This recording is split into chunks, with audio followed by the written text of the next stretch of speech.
don't actually remember where we were. So, here we go.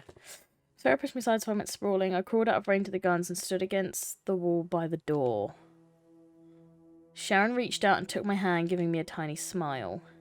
The mob's gunman hesitated. One of the people carrying a torch yelped in pain and dropped it on the floor where the last stub quickly burned out. The other torchbearer realised the danger and began huffing and puffing at their own torch, trying to put it out. Okay, I remember this bit.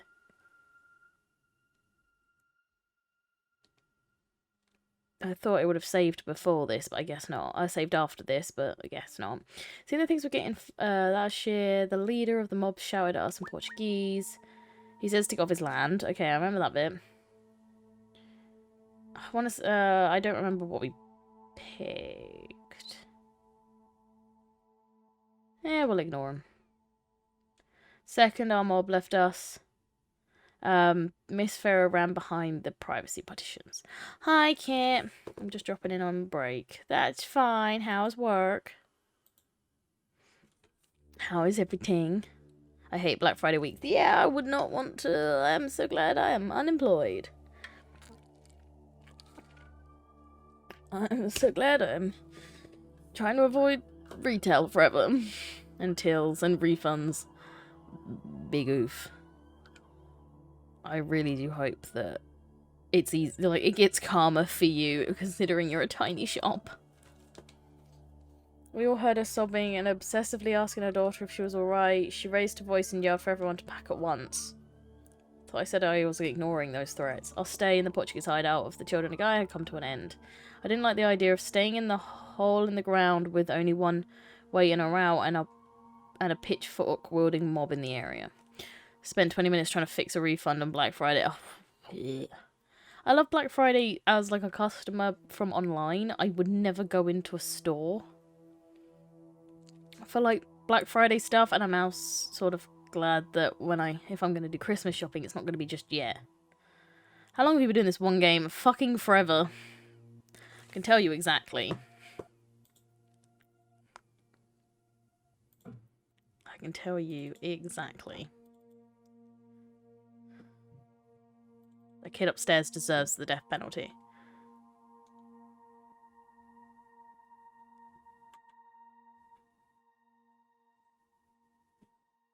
Okay, I can't tell you exactly, because apparently I haven't fully uploaded them all yet. I thought I had. Anyway, choices, there's one. So what's my latest for choices? My so far, this is technically, I think, possibly like episode 7. And they're all about 2 hours to 3 hours long each. I would only go in if there's something specific I'm after. Yeah, I mean, I want to have a look at stuff for Christmas and scan a few shops and just see if I can get a browse. But most of my stuff for Christmas is going to be online, because the only people I need it for are here.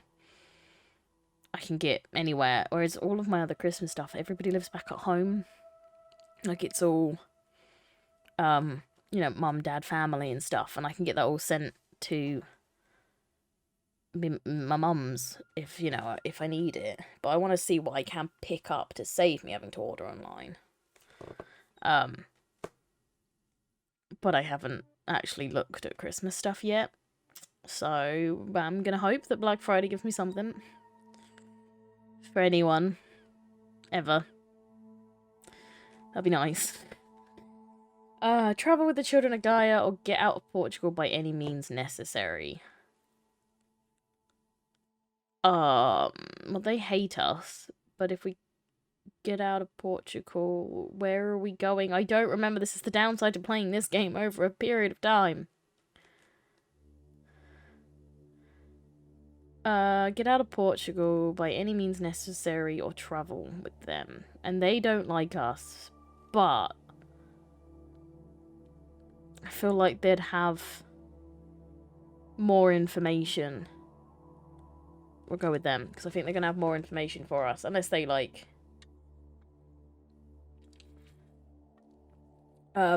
If they don't help us, they're assholes. Following them, but it's not so secret hideout, but they didn't tell us to leave. Miss Farah led the way with a large pack on her back. She held her daughter's hand, and in the other hand she held her gun. More than once she flicked off her torch, and everyone else followed her example, standing still in the dark until she decided it was safe to continue. What are you getting me, Beth? I'm gonna get you my love. And a crudely drawn photo of me to go with the photos you gave me, which are dotted around my room that I keep finding. I'll be just doing it. Most of them are in a nice box packed away, and they look really cute. And then I like look around, and then I will pick something out, and I'll be like, "Oh, this is great." And then there's just a picture that says, "It's like drawn of your face that says Libby," and I'm like, "Where did you come from? Like, what happened?" I got your stuff next year. Next year. It's not even 2022 yet. It's not even 2022. Still 2021. I can't even think of Christmas. Last year, I mean, you did, and I liked you little. And I do appreciate it, considering I was stuck here with no family and, no nothing.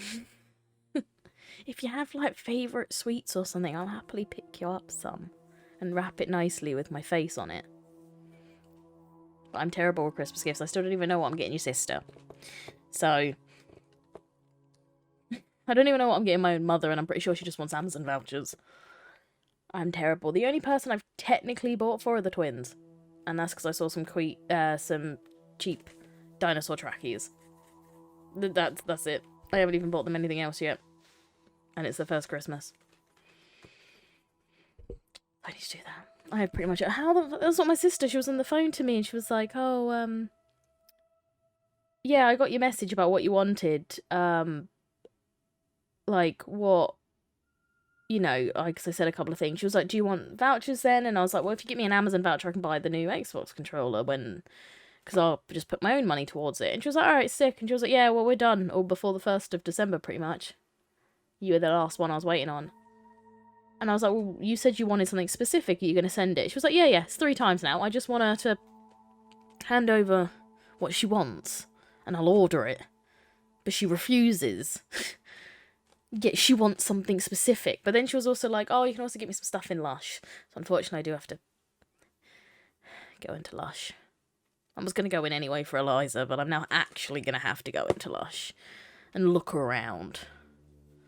Having a day on 3rd December, Christmas shopping cinema to get sorted. Nice. I'll say, yeah, I'm looking... Might have a day. Possibly. To just go in. And get any last minute things. And the rest will be online. Not a lot of people... I know a lot of my family ain't fast and most of the stuff can be done online. I'm hoping that's the case. Laura's present already got dispatched. Nice. They're usually pretty quick. So yeah, I have not got anyone anything. Only ordered yesterday. If it's the one you sent me, yeah. If it's there, they're good. So I mean, I don't, like, obviously I've said to Laura, like, if we try and find a day to shop. We are trying to find a day to shop. Yeah, I've said, like, me and Laura have had the discussion. If we see something like tomorrow at Comic-Con that we want for Christmas, we will buy it and wrap it and, yeah, it's the one. Okay, cool, yeah. Then, yeah, no money. Pretty good. Bye, Kit. Enjoy work. Hopefully it's not too stressful for you. Hopefully the Black Friday stuff gets easier. But yeah, we've just said if we see stuff in stores and stuff, and they're like, "Oh, that'd be cool." I'm like, "Do you want it?" It's like, I think actually, then again, I've said that about half of Laura's gifts, because I'm pretty sure every time we've gone shopping together, I'm like, "Well, if you want it for Christmas, let me know. If it's still here, I'll buy it for you." So I think that's, I think that's how it's going to go this Christmas, but that's how it goes with my mum, every year. I don't remember what was said, because I was talking about Christmas. I'm pretty sure it was where do we need to go, and it was either with you or we need to get to the ocean. But I can't steal all the body shop stuff. So you can use that fancy little card of yours if we go. Smart moves. With you, or we need to get to the ocean. I said I was going to stick with them, I'm pretty sure. Oh, no, you're not. Alright, fair enough. I'll go fuck myself then. And I thought, so yeah, about our options. It was clear that Petrus' scientific know-how had made him a valuable member. The children of Gaia, Sharon and I were a different story, but we had a alright, okay. We just need to get to the ocean. Our ship, okay, fine. So I was going to the... It didn't matter what I pick. We're going to the ocean anyway. We drove all night, and then the driver, we didn't even know his name, but he probably saved our lives, dropped us on a deserted patch of rocky coast. It seemed like an age until our ship arrived, looking like two lightning bugs floating across the water until it was close enough for the lanterns to show a glimpse of the rest of the ship. They sent a rowboat to pick us up, and as they came close, the sea began to glow with luminescent algae. I suspected it was bad for the ecosystem, but it was eerily beautiful. Moti, I whispered, did Dolores tell you anything about them? They are adult sisters, Miss Karina, Miss Bianca, and Miss Francine. Miss Francine is the captain. All three have criminal records for assault, theft, or hijacking. With the exception of some drunk and disorderly charges, all their crimes occurred at sea. Thank you, Moti. Please remain observant of their conduct, but try not to raise their suspicions. Very well, teacher. He looks evil. Oh god, Moti. Moti, no. My boy. We sailed into our strange routine, taking 8-hour shifts with the piratical crew. It would take several days to get to Albania, the closest coastal nation that still has a functioning government. We were all armed at all times and shot dozens of disturbed and dangerous sea creatures that appeared determined to ram our ship until it fell apart. The algae kept glowing 24/7, as if we sailed across a fluorescent light. It's the fluorescence. Raptors. Oh, okay. Teacher, we're approaching Rome. Oh, we're going to Rome, ladies and gentlemen. I was tired and unable to sleep well on a vessel that was constantly under attack. Moti, is it possible we're simply passing close to the land to keep the sea creatures safely at bay? You never listen to me. Sorry, Moti, why would we go to Rome after all we've been through? They're Italian. Oh, I'll just kill myself. They are afraid to continue on the sea any longer.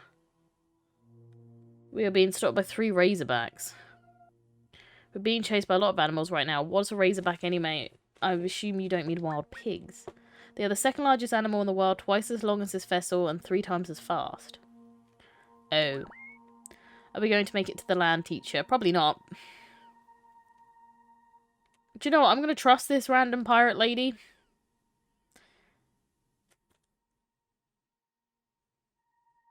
Like, I'm gonna have some hope. Sharon glanced around for a moment and saw me standing beside her. I think the algae is watching to see what happens to us. As she spoke, the eerily calm sea grew into a hillside before my eyes. An enormous fin, like that of a prehistoric shark, stuck out the water. The algae outlined its edge in brilliant neon. Glowing water flowed in waves from its back, as the razorback whale stalking us rose impossibly high. Most whales don't have fins other than killer whales. Possibly high without even coming out of the water. Then the hill of flesh and water and neon sank into the sea again. I still saw its shape under the water, and now I'd been introduced to the existence of such a huge creature. I could see 2 other enormous outlines forming a perfect triangle of whales in the water, pointing at us. We're going to die, Roy. Was there something you wanted? Bianca asked me in a low voice. Nope. I whispered, almost certain the whispering made no difference to the whales, but not willing to take the risk. Nothing. Moti says we're docking soon? Yes, she said. Good. The whales dived deeper before our eyes. Their bioluminescence outline shrank and then vanished. Bianca swore in Italian and then said in English, now we don't know where they are. We were all trembling with unspent adrenaline when we drew into the harbour feeding Rome. Within seconds of docking, all 5 of us were off the ship and running along the quay to shore. Sure. Our bags bumping unevenly on our backs. I want to sleep. I want to sleep. While I was so light-headed, I felt ready to pass out. Sharon was laughing. We were safe for the moment. Santiago seems puny compared to those real-life sea monsters, she said. I just can't feel scared of him anymore. I noticed the people around us all seemed to be heading in the same direction, and more than half of them, had golden eyes. Somehow I'd gotten so used to the golden eyes, I hadn't noticed them right away. tugged on Sharon's sleeves to get her attention, and we joined the crowd, hurrying to get a good spot. We ended up on a raised cafe area, very near the stage. Santiago's people were putting the final touches on the stages and the screen and the stages. Screens and the stage. It occurred to me suddenly that if we could see him, Santiago might very well be able to see us all as well. Don't worry so much. She'll be alright. The victorious had changed. Not so long ago, there had been desperate supplicants throwing themselves on Santiago's lavish promises of sunlight and safety. Now they died quick, suspicious glances at one another and at Santiago. The sparkle had dulled, and they weren't quite as taken with their cult or its leader. They still hoped he held answers, but they knew he was a snake that could turn on them at any moment. Moti, can you hack those giant screens and play a video? Yes, teacher. It's Gangnam Style. Play the video you took at the last rally. Perhaps it'll be enough to wake them up. Sharon is afraid to do a live feed of her saying so with Sharon's a wanted woman. No. Not happening. Moments later, Moti's handiwork was being displayed on every giant screen in the square, and presumably by news networks all around the world. It was absolutely riveting, even though I'd seen it before with my own eyes. Began to play a second time, and then the screens went blank. Teacher, I've lost controls of the screens. A moment later, Sharon's face appeared. Oh, fuck. Of course her face is now going up. Ooh, they didn't even get my good side. Shazza, I rounded out. You can't just... Even as I turned to tell her off for being so careless about her own safety, a pair of golden-eyed men shouted and ran towards us. Shazza, I yelled, too shocked for more. Before she even saw them, two men lifted her off her feet as if she weighed nothing and rushed away with her. Sharon bucked and twisted, but she couldn't break free. She bit their hands and kicked their faces. They didn't appear to notice. Run off, make for the stage to intercept her. Let's intercept. We're gonna get murdered. It's fine. If it will let me be gay, I'd rather die. That's the trope, isn't it? I ran, my chest scraping with cold air and hard breathing, but after a few steps there were too many people and I was barely inching forwards. Everyone moved out of Sharon's way, pushing me backwards without even knowing I was there. Rip to Shazza. Rip to Shazza. I'm coming, Shazza, I'm coming for you. Kana, ah! The screaming. Welcome. The men tossed her up on the stage, leaping up easily to take hold of her again. Saw fireflies dipping and swirling around her. Why? Massing in an orbit as if to shield her from harm. The two men walked through the glowing cloud and it dispersed. In the same instant the giant screens focused on Sharon's furious face, the black curtains behind her swept open. Santiago strolled onto the center stage. And, oh, he has a gun. He's got a ruddy gun.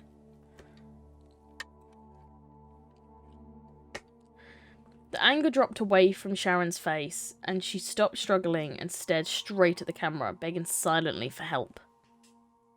She didn't look like herself. She was afraid. Her face aged in front of me, flashing enormous grief and fear before settling into the grim acceptance of total defeat.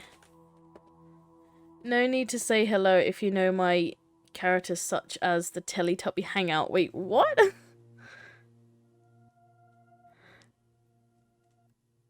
Like, wait, what?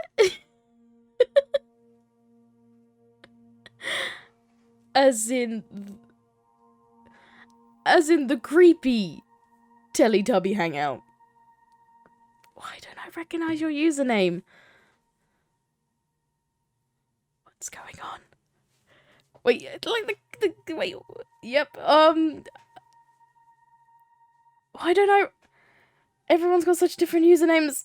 I don't remember everyone was there. Oh, the creepy Teletubbies. I forget, like, I put that so far to the back of my head for the creepy Teletubbies. Oh my god. With Matt and Co. Yes, no, don't, because now there was people there and I don't remember everyone. Don't make me guess. The child screaming. No, Drew would be under Drew. The child screaming. The child. The child. The literal child. The literal child.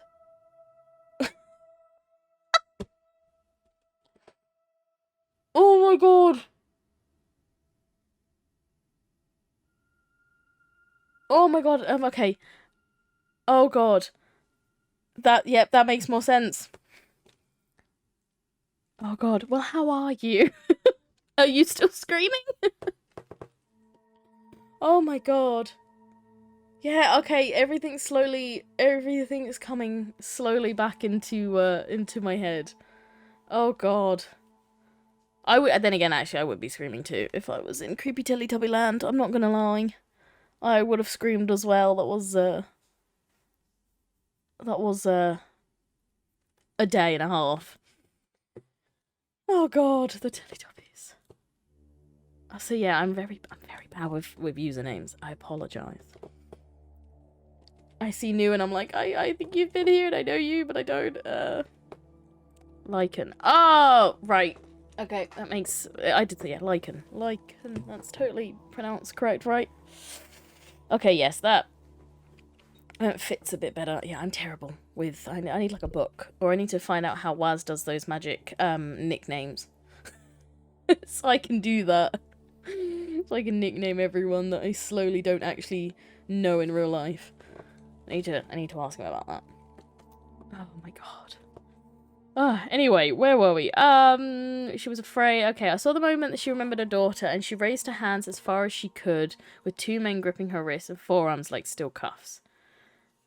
I pushed and shoved through the wall of people, not caring who I hurt. 1 step. 2. I had no idea what I'd do when I reached her. I just had to reach her. She looked right at the closest camera and used the very tips of her finger to draw her phone out of her pocket and push a button. Miss Sharon is calling us, teacher. Yeah, frick it, answer. I'm putting Miss Sharon through on speaker now. Listen carefully, she said, and don't interrupt, there's no time.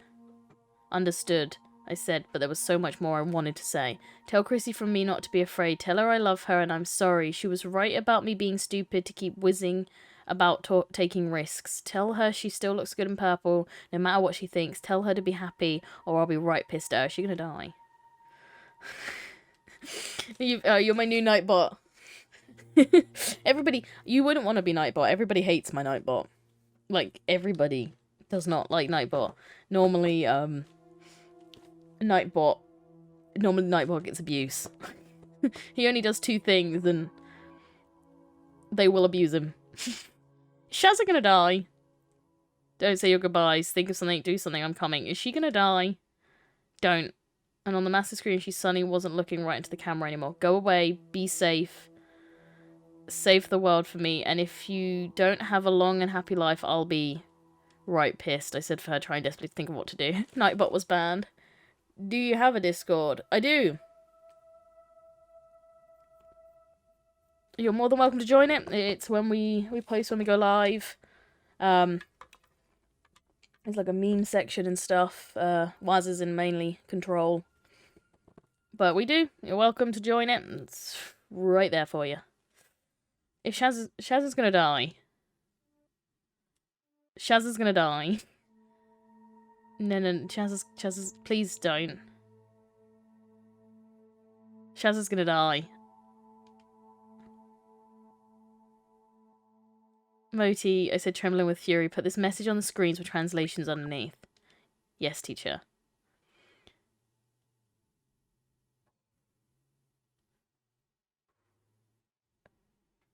I'll do what you said, Sharon, but then I don't know how this goes. Don't hurt her, I'll do anything you want.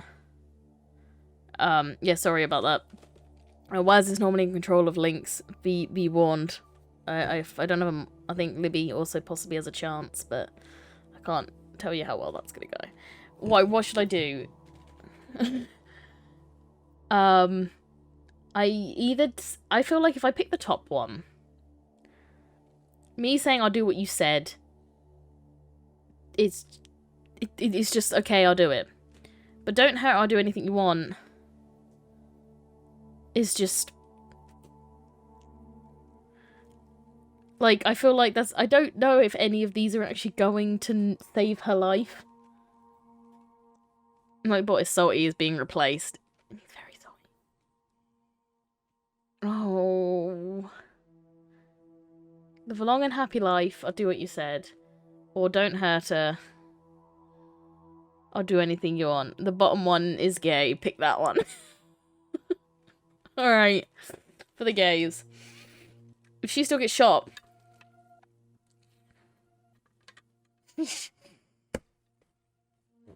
Sharon looked right at the camera again, knowing exactly who had put their message up on the screens for everyone to see. Her mouth worked as if she was trying to smile but couldn't quite do it. Oh my God. Her eyes filled with unshed tears and she bowed her head in surrender. The single white spotlight on her and Santiago expanded, showing the grim faces of the two men holding her. It flooded the entire stage, showing the wrinkles and creases and stage hands tape holding it all together. Wider still, it blinded the victorious closest to the stage, showing their features in such detail that I felt I'd remember their faces for the rest of my life. If she gets shot, that will be very on brand for being gay. That's true. Then it filled the square with light, throwing blade-sharp shadows and making the buildings glow as if they were freshly made. It wasn't the spotlight. It was the sun. I swear to God, if this game ends in 34 minutes, I'm gonna be pissed. Oh, for God's sake, I felt a familiar warmth face. Sunlight. Teacher, teacher, the sun. We fixed the sun with gayness. Yeah, she still probably gonna get shot. I want to get gay. It said, the title says I want to get gay.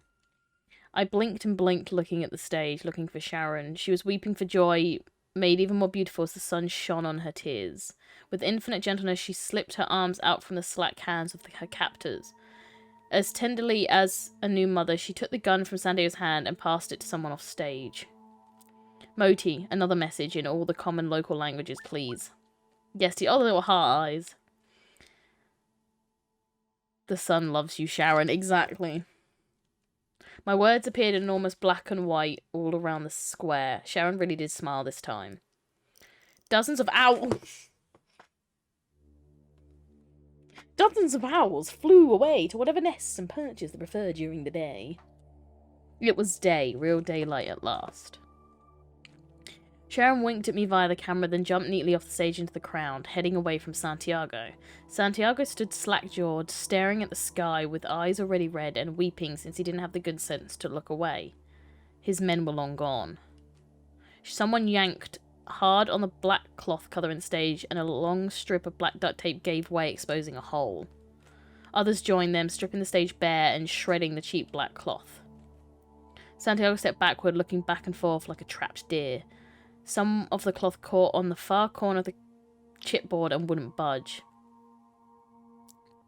People pulled hard. The stage creaked audibly and then cracked in two. Santiago fell over and slid down the splinter road towards the people that had come in droves to see murder committed.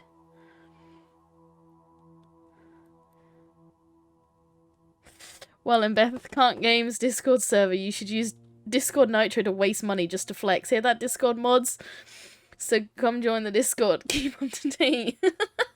I had Nitro for a while, but it was like the free 3 months thing, and I never even touched it. And then I know that like people are very pissed about Nitro at the moment. Well, if people want to waste money, donations are fucking... Actually, I don't even know how. I've now changed to OBS. I don't even know if it's the same way. Ooh, jeez. Please don't waste your money on Nitro, though. Someone had a gun. I heard the shot and saw Santiago's face on dozens of enormous screens as the bullet struck. He covered his bloody face with both hands, wailing in anger. His microphone was still switched on, and his death scream spewed out from all the surround sound speakers set in clusters across the square. He was shot again, this time in the chest. His blood bubbled out of him. Oh, this is getting sick. Did you know you can use antibiotics? If you're up for it, give it a go. You're really becoming it. People surrounded him. They punched and kicked him, stripping off his jacket and shoes and tie. Jesus Christ! And then trampling him as more of the crowd. Jesus Christ!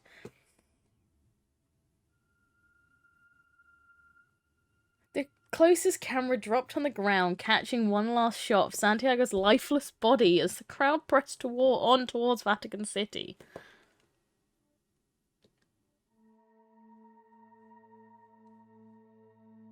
They didn't notice that he was under their feet and already past any further punishment or pain. I saw someone drop the gun beside the body, just a glimpse of a well-manicured hand and the leg of a tailored suit. The leg walked away, leaving Santiago to rot under the glorious sun.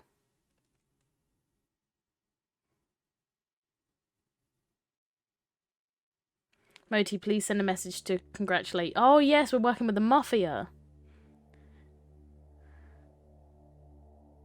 I want to check, as much as I do want to congratulate her, I want to make sure Sharon's okay.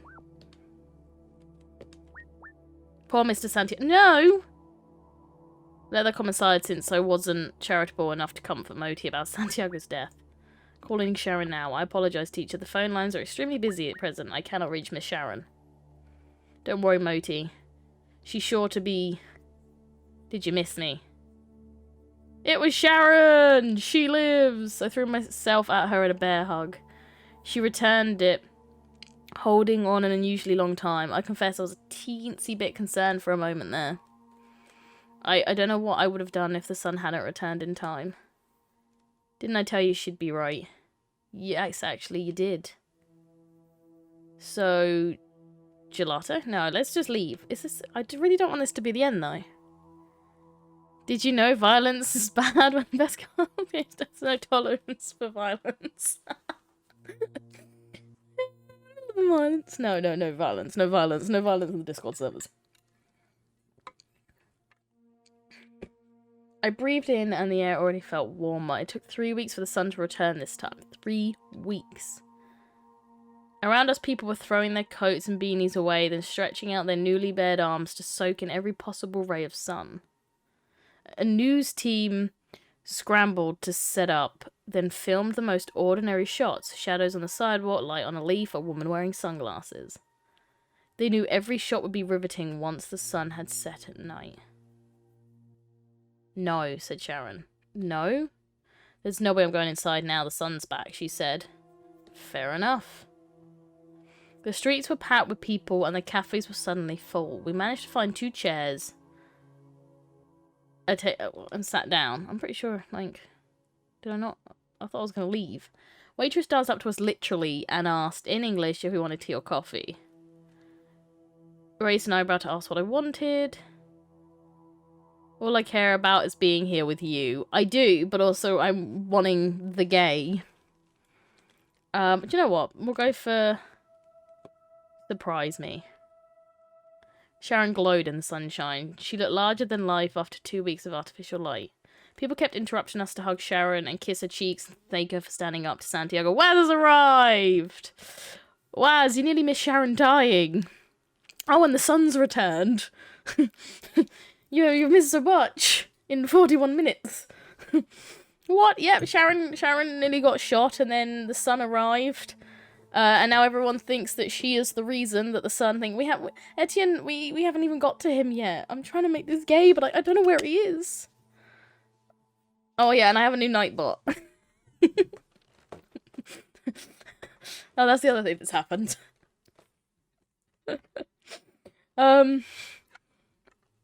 You've missed a lot.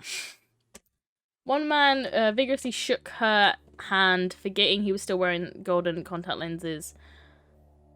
Did you know violence is bad? The violence is bad is back. Oh, and you also missed Santiago getting absolutely brutally murdered. And by brutally, I mean he was shot in the face, shot in the stomach, stripped, beaten to death, trampled on, left to rot.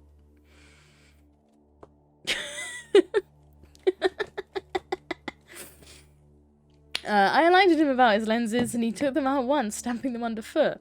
Can't take much more of this, said Sharon. You're right, it's time to leave Rome, but where will we go? She said, nowhere alpine. There's a lot of extra ice up there nowadays, and all the extra is about to melt. There will be flooding. Nowhere coastal either. Having the ocean go down so far then up again will be chaos. Sand isn't known for its ability to resist erosion. You're right, shit. I really hope this isn't the end, though. Because we've only not even been playing an hour. Poor Santi, I mean, join the Discord. I remember the fireflies shining around when she was close to death, and I remember seeing the owls fly away when the sun returned. I found myself checking my phone and realised I was expecting Dolores to call. If she was trying, she wasn't getting through. I smiled. There were some sides to having the world's communication technology as collateral damage. No, fuck the owls. We want our boy. We're going for our boy. Okay, she said with that devil-may-care smile. We fell silent, just looking at the world with the sunlight. A woman shouted something about Santiago right in front of us and punched another woman in the mouth. Jesus Christ. Ah, but I love owls too. I do.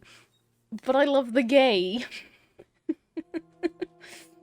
I love a good owl. But now we're getting into fistfights. The second woman touched her bleeding lip, looking around herself in sudden fear.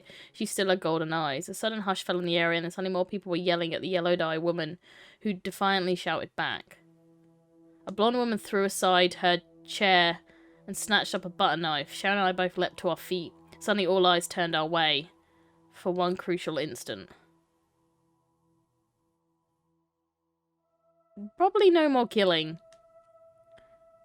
Yeah. No more murder. Our best option was obviously to use the ship Dolores had on retainer for me. So we arranged a time and place to get on board. Yeah, let's just not have more killing. Remind me, the oldest is Francine, the captain, then Bianca, the navigator, then Karina, the cook. Got it, first go. Although all of them do everything really. Engine maintenance, lookout duty, swabbing the deck, shooting dangerously crazed sea creatures. Oh yeah, and there was also sea creatures. Owls are really cool. There are some in the Discord and an owl emoji. I should have done an owl emoji. I have Mothman. Is that enough? I have emu. That's close. Same letters. Same amount of letters. We've got Mothman. And he's the only flightless bitch you need. Looks vaguely owly. Yeah, you know, Mothman. We love one cryptid. But people didn't even seem to know what cryptids are in this world. Cryptids are great. I see you're a nautical expert. I've, swabbed. That means mopping, right? More or less. We love one Mothman. We spent hours just getting a taxi, but somehow it didn't matter. The sun had returned. Bianca usually slept during the afternoons and kept watch at night, but even she was awake and basking in the sun when we finally arrived. I heard the disc stop being cryptic. My wows. She took one look at Sharon's eye and informed us we wouldn't believe it until the medical associate treated her. Is cryptic. Very cryptic. It has been feeling a bit dodgy. Is she going to go blind? Instead of being shot? I mean, that's a win. Beatus Donker, another company employee, was an enormously hairy man with dozens of wildlife tattoos peeking out as if from a jungle. He lectured Sharon at length for not having her eye checked sooner, then he removed several pieces of grit from her eye, drained it, applied cream and a patch, and gave her some pills to take. Give it to me straight, Doc. Do I need to give up my taxi business and join the pirate rabble? No, not at all. You should be able... Please die.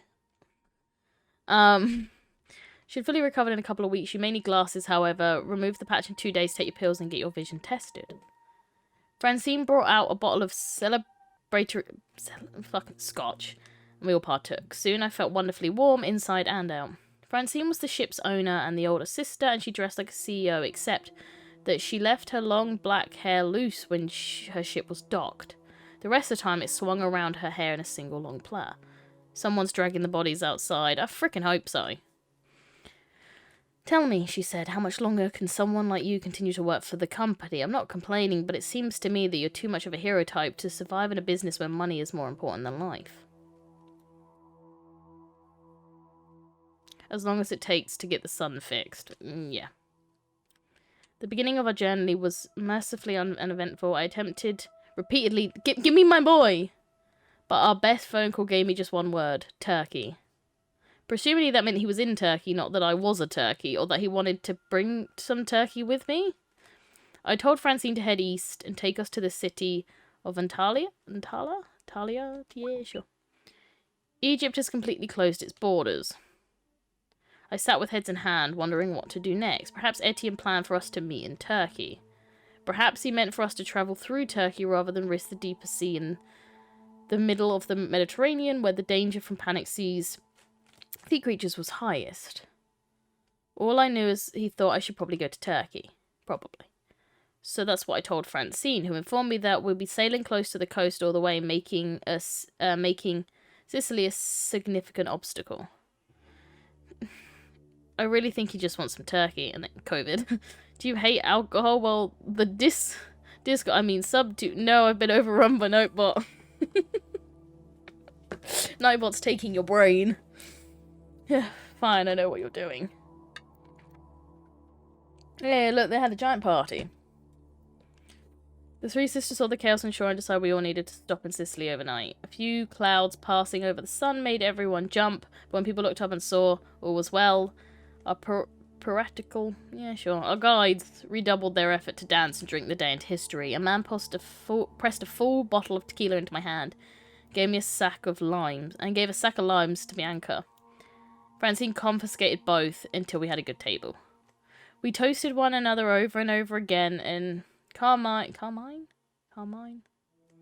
did her best to teach us some useful phrases that were the Italian equivalent of bottoms up.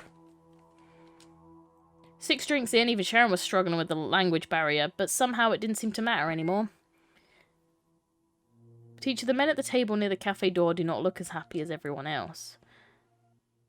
Based on their body language, they are discussing Miss Francine and her sisters. Okay, this is not ending anytime soon.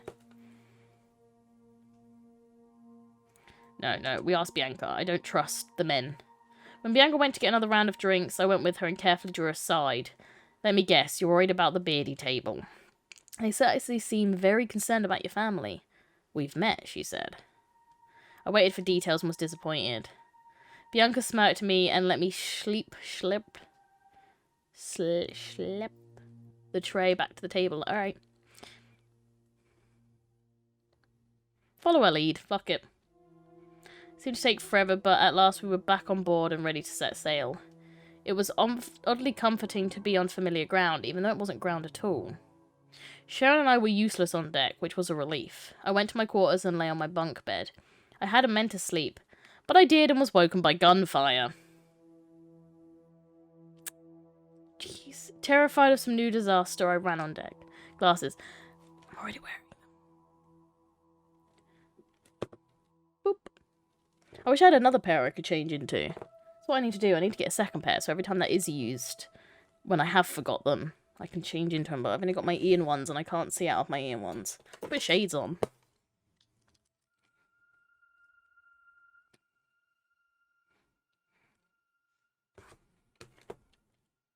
Wow. That works. Wow. Wow. Wow. Wow. Wow. Wow. Owen. Wow. Oh, Jesus, loud. The men from Sicily were firing at a hole, aiming to take out the engine. Francine spotted me and tossed one of her spare pistols right at me. Death will look. Exactly. The last wow always gets... The last wow is very, like, soft. It's just, wow. It's just nice and... Wow. Soft. I caught it, but I wasn't sure if I was willing to fire on the other ship. Avast, get lost, you're outgunned. Find Sharon and barricade yourselves in the strongest cabin.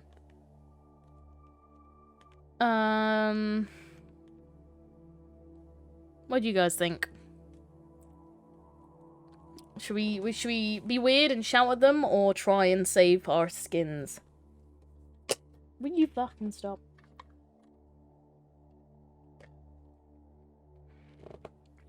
Well, I can't believe there is a Discord. Save Sharon. You're saying save Sharon. Should we go with saving Sharon? I feel like, we definitely, if she dies, I think we're all gonna riot anyway. There's a speck on these. Oh, it's pissing me off now. Save Sharon! I hurried down the closest ladder and searched frantically for Sharon, wondering every moment if one of the bullets from the other ship would pierce the hull and kill one of us. After checking what felt like every corner of the ship, I found Sharon sleeping peacefully on the top bunk in a two-man cabin. She had headphones on, and I could hear the tinny bass line of some AC/DC. The noise was lessening. The other ship was fleeing. In a few moments, the fight was over, and Francine came to retrieve her weapon. I handed it over gladly. She was flushed with pleasure and shaking with the excitements of the fight. I stepped backwards and automatically, not knowing if she committed murder to keep her ship. Would you look at that? She said, pointing at my wrist. Is that a emoticon device? No, this is just a watch and it's running slow at the moment. The company gave it to me and I'm using it to investigate the sun outages.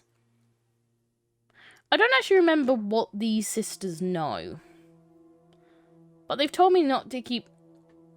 We've had the discussion about working for the company. But... like, how much do they actually know? I'd go for the top, seems safe. Alright. She thought for a moment with the, and said, in that case, keep it. With that, she left to inspect the ship for damage. Alright, yeah, that was safe. Sharon stirred. What are you doing in here? I collapsed onto a chair, an armchair with fixed cushions that was bolted to the floor. You just slept through a gun battle. What? No fair. Teacher just said I was just a broken watch. You are a broken watch. Sorry, Moti, I was scared she would make me give you to her, and I couldn't bear that. So, are we there yet? Good evening. Turkey, here we come. Still a lot of sailing before we get to enjoy Turkey. I actually don't know. Turkey, here we come. Actually, no, I'm not sticking around. Shazza! Oh, I said, feeling like a jerk. I'm sorry, is there someone else you want to go? Or where you think I should be? Or both? It's Chrissy. When I was on stage, I already knew the sun would probably come back once more and then disappear again. She's scared of the dark and I'm scared for her, poor possum. I have to go and see for myself that she was right. She has to go see. I've been so thoughtless, I said. You've been focused, that's a good thing. At the moment, you keep doing your thing, and who knows, perhaps we'll meet again sooner than you think. It won't be easy getting all the way to Peru from here, I said. There's a lot of demands for flights. They'll rejig things so they can keep going without all the missing satellites. I bet they're already flying a little bit. Give Chrissy a hug from me. I bit my lip. Moti was becoming a better person than I was, and I was a little bit jealous along with the pride. Moti saw things differently to me somehow. The amount of empathy Moti commanded was very admirable. Whoever made this emoticons must be a genius to create something kinder than actual people.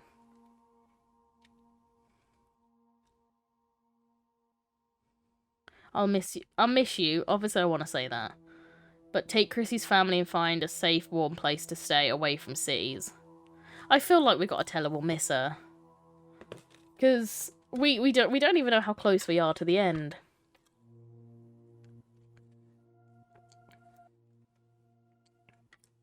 And, like, she's smart enough to know that she should keep her daughter safe.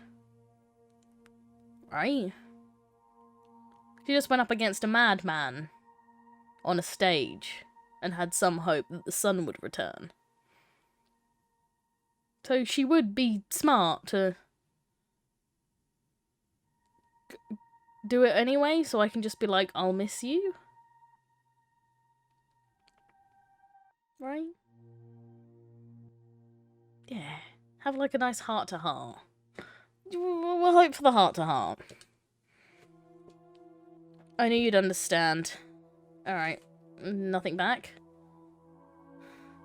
Let's say we miss her. We do miss her.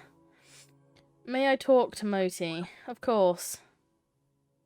She took my hand and turned it over so she could speak directly to Moti. Look after teacher, okay? And yourself too. I'll miss both of you. Ugh. I will miss you too. Sharon straightened up and hugged me. I know it's hypocritical of me, but stay out of trouble. I'll do my best, and I intend to keep Moti safe too. Arc 9 completed.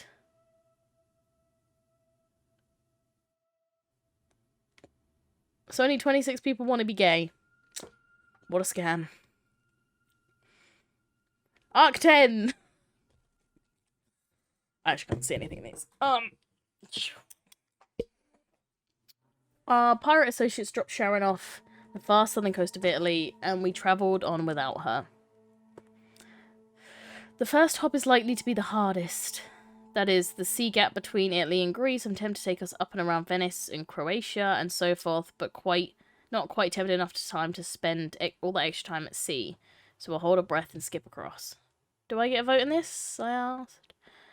Carmine, the youngest sister, snorted. Where did Carmine come from? I don't, so you certainly won't. No, fair enough. We stopped her on Otranto. Yeah, sure. To thoroughly check and refuel the boat, then waited until the sun was high in the sky before setting across the water. The sunlit water smelled deliciously of salt, but there was a hint of rot in the air. A lot of animals had died lately due to their own berserk behaviour. Since the first sun outage, Earth would never be the same. Stay on deck, will you? Even a landlubber can see danger coming and shout a warning. Asked to borrow a gun. Daydream while Moti keeps watch. Even though Moti can't actually see, right, properly. Like, it wouldn't be the same. Right? I'm gonna go with gun. When we were safely across the Strat? And hugging the Albanian coast, the mood was visibly calmed. Some seagulls attempted to get in our galley, but that was more hazardous to the deck than to us.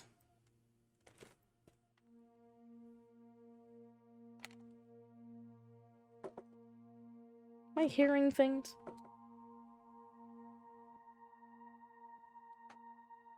Is my PC just getting hella loud?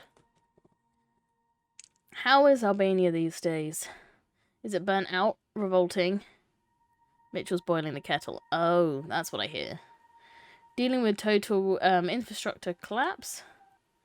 She shrugged, one shoulder elegantly. It's better than Italy was last week. Because I needed to unblock the shower. Oh yeah, I was gonna say when, depending on which one of you showers last. But you two didn't go in the shower until I had already started streaming. So I forgot about it. Because I didn't want to do it, because I didn't know when you were going to be home. We sailed south past Greece, hopping from island to island, where any large sea creatures were likely to beach themselves before doing any of us great harm. It was clear that the animals of the world were continuing to behave oddly. We saw a group of polar bears on a sandy shore, looking as self-conscious as a cat caught falling over. Our ship remained safe, and we quickly grew bored. Carmine challenged me to an all-day game of poker. Life's a beach, and then you drive. Do you know what? Let's agree. Let's see how much money I lose. She produced a battered pack of cards that I inspected closely before agreeing to play. After a few rounds, I realised Moti was using subtle vibration to advise me on my actions. I paid attention and eventually earned over €1,000. When we were alone, Moti informed me that the cards were not deliberately marked, but someone who owned the cards could quickly memorise every fold and flaw in the pack and win all their games that way. So you cheated. She also cheated. She could have cheated too. But yes, obviously. Not today. You have quite the poker face, Moti. And Moti cheated, not me. I just went along with it. We made our slow way from the Greek islands to the Turkish, and then sailed along the Turkish coast until we reached that place and we parted ways. I felt oddly upset to be leaving the pirate sisters behind, but that was probably just the romance of the sea. It would be pleasant if my sea legs didn't insist it was rocking gently back and forth. I would hate it. I managed to walk inland a little and spotted a hotel. I wish I knew how Etienne planned for us to find one another in a nation of 75 million people. Wait, see, I'm taking that as book a single room. He'll find me. But this screams book a single room because you think he's not going to find you straight away. and book 2 rooms because you think he's going to find you. It's not, there's only 1 bed. But if I book the single, and I do find him,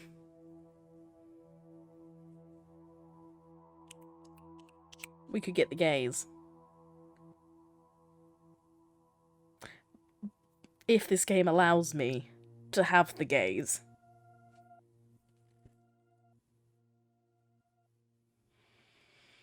Then you get to have the incredibly awkward but fun gay book a single. Single it is. The hotel's receptionist didn't speak any English, and I didn't speak any Turkish, but we worked out the basics soon enough. For some reason, he took away my towels. Seemed I hadn't communicated as well as I thought. I wasn't concerned to remember that I left every scrap of fabric I wasn't wearing at the laundromat next door. I had a glass of cold water that sat strangely in my stomach and sat down to wait for the room to stop moving up and down. It didn't oblige, so I turned on the TV. Only 1 channel was working. I watched a Turkish soap opera with increasing astonishment. But why did the monkey steal the Queen's red shoes in the first place? So you're butt naked now. This is how you get men. Eventually, my existence crossed over the subtle threshold between fantastical television and bizarre dreams. I'm getting railed. Oh. I dreamed of a boy crying and crying with a single owl feather clutched in his hand. He was sobbing words, but they weren't in English. He was crying so hard I couldn't have understood him anyway. No one could. When the boy finally threw the feather to the ground, the owl appeared. It was as big as he was, and the boy hugged it and stopped crying. The owl hooted softly and rearranged its feathers with elaborate care, then it flew away. The boy was all alone again. I woke up with tears streaming down my face. What the fuck?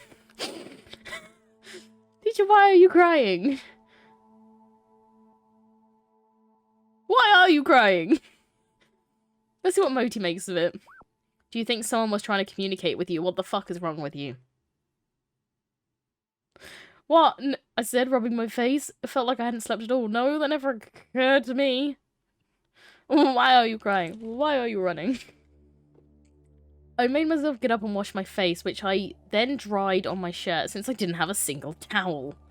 The visitor information folder was mainly in Turkish with a few sections of utterly bad English. I ain't going with the big words.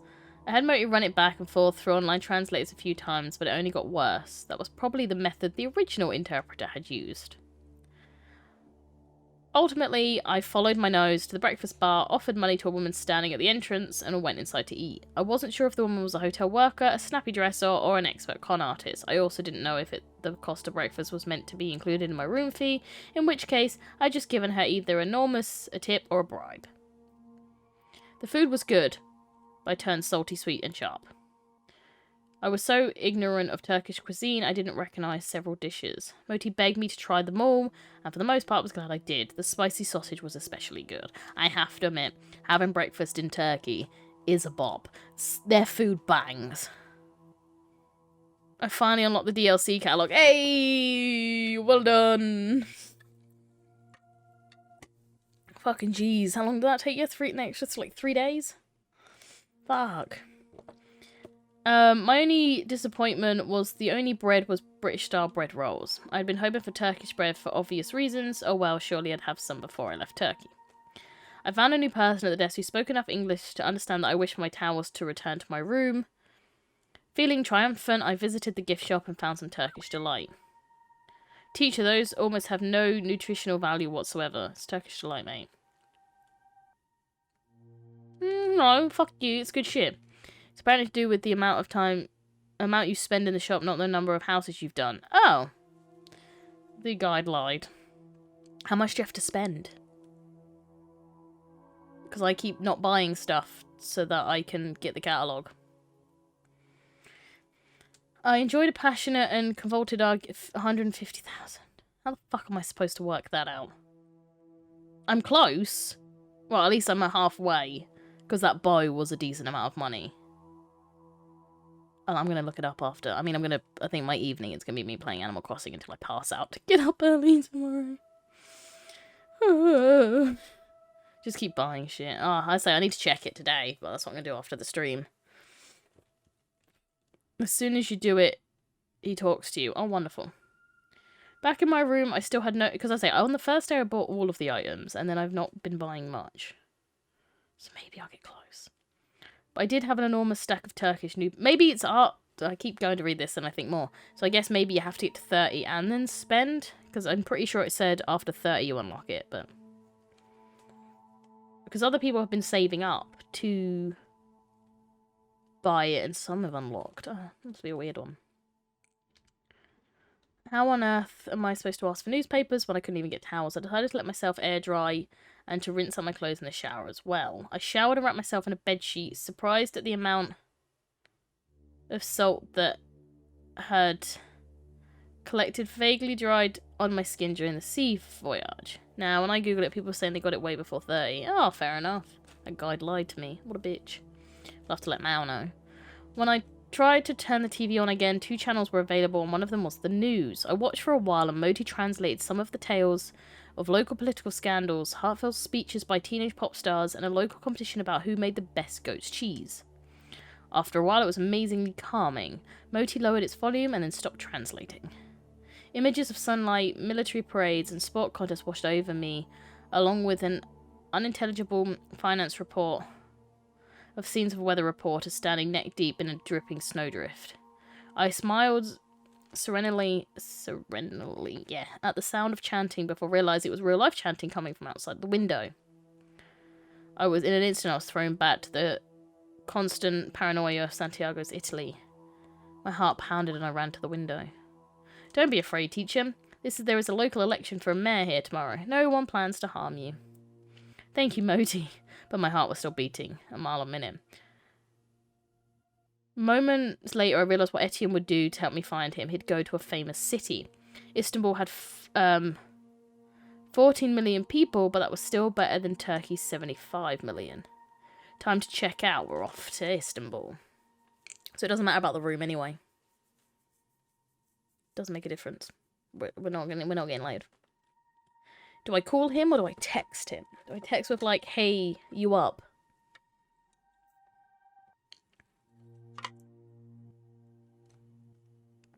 Constantinople. What the fuck?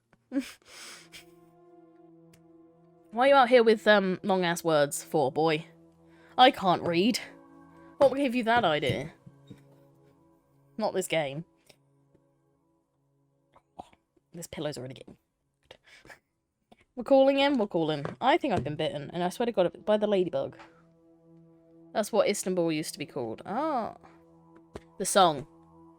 That's why I knew that word. There's a whole song. Yeah, that's why I knew the word. I was like looking at it like, that's not a real word, and then I'm literally like... I can hear the tune in my head. Moti was unable to connect to Etienne, but assured me that it would keep trying. Hey, I said, realising something I should have noticed earlier. Next time I'm attempting to actually get inside after several days of travel, can you please go ahead and translate for me? Okay, teacher. The ladybugs are coming for us. They are. Literally, I thought one was dead, and... Well, he's currently in the bottom of the bin bag. I need to take down. I admit no such thing, dressing in my damp, smelly clothes.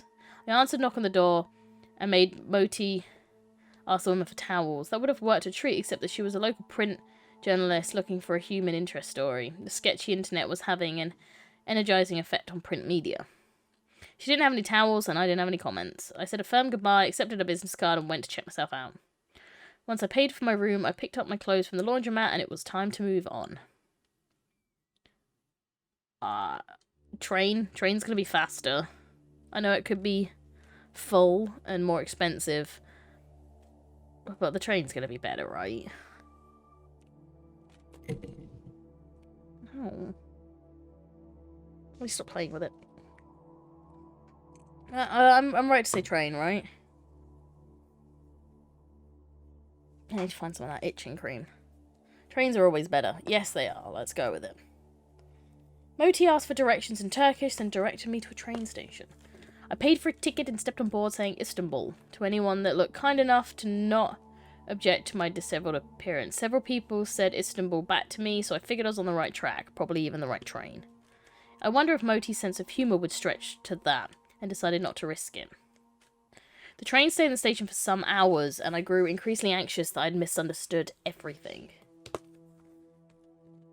Moti wouldn't deliberately lead me astray, right?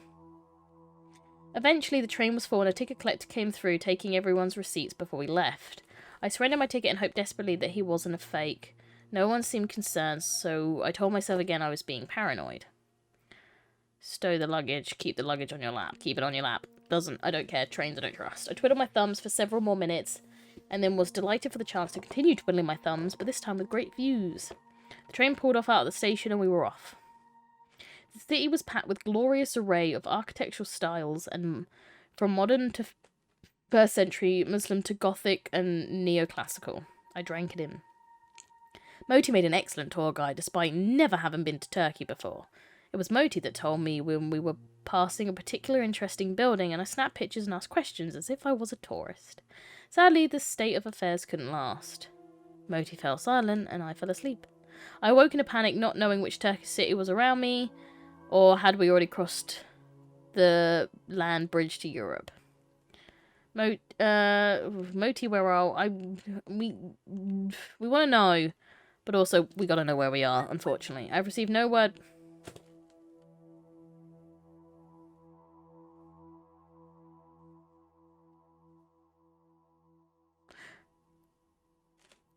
Did I not pick the top one?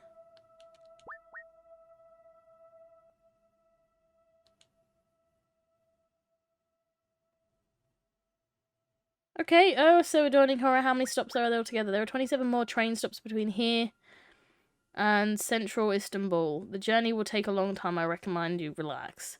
Thank you, Moti. I watched the city of that place thin out and disappear, and I wondered out loud if I should say goodbye or apologise for not bothering to stay longer. Both, if that's what you feel is the right thing to do.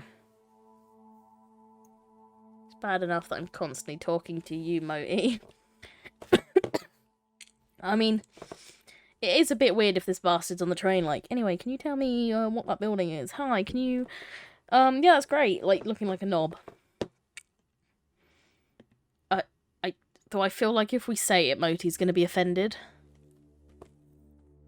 Like, he's gonna be like, sorry, what the fuck?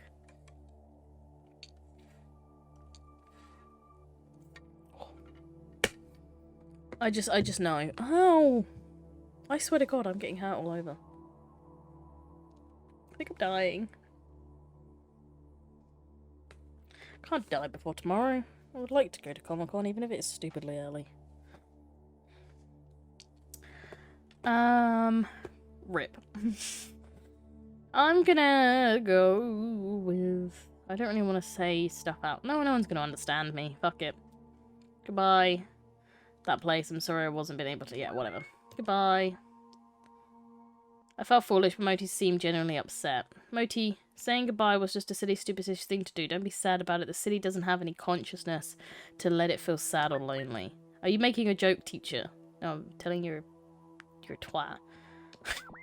City of Atlanta is large, vibrant, vibrant. Of course, it has an echo. Moti, I don't understand what you're talking about. Please, can you explain what you mean by an echo? You want me to teach you? I laughed. Yes, Moti, that's exactly what I want.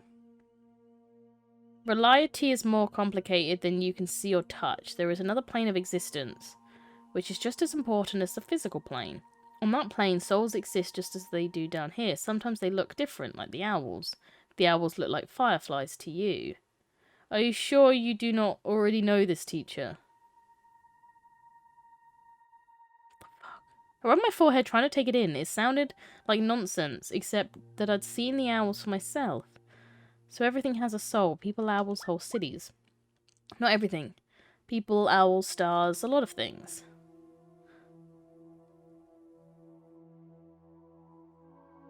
What else do you know, bitch? I do not know. You do know. Hi, Nathan! Welcome. Well, thanks, man. Modi, you're a piece of shit. You don't know anything. Train was pulling up to yet another stop. We were finally on the outskirts of that place, and the houses were going... Yeah, we were turning afoot. Let's just... I just want to find the boyfriend. Why can't we have it? Hey, how's it all going? It's good. We're trying to see if we're allowed to be gay. Ah, how's life with you? There was a kerfuffle on the platform and a woman was restrained by security. Jesus Christ. As we pulled away, she stopped struggling and went limp, allowing the station guards to set her back on her feet and let her go. Moments later, she bolted away. Nightbot has entered the chat.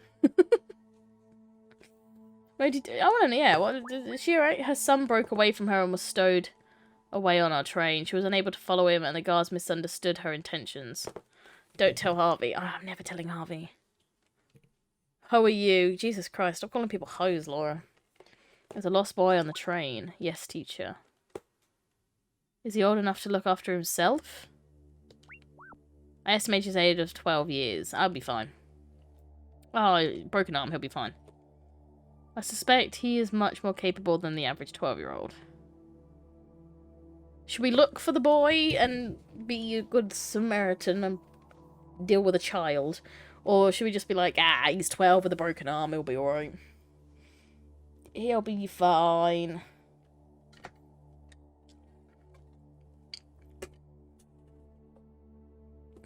Daddy issues, yeah. Daddy issues, yeah. Oh, why is it as we're trying to find a child?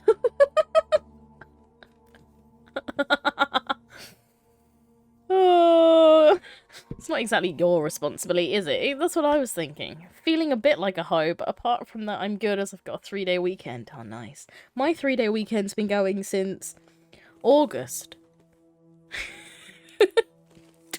Or whenever I left, July.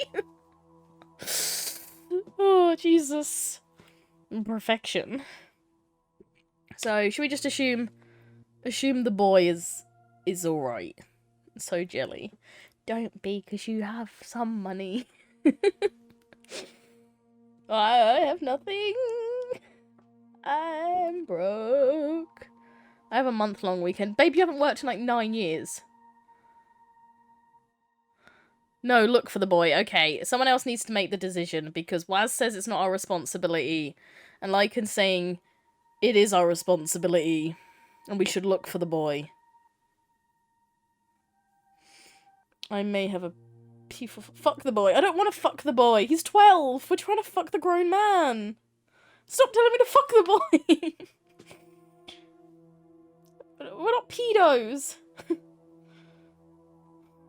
So far, I don't know what's going on, but you should defo abandon the kid. I'm so sorry, Lycan.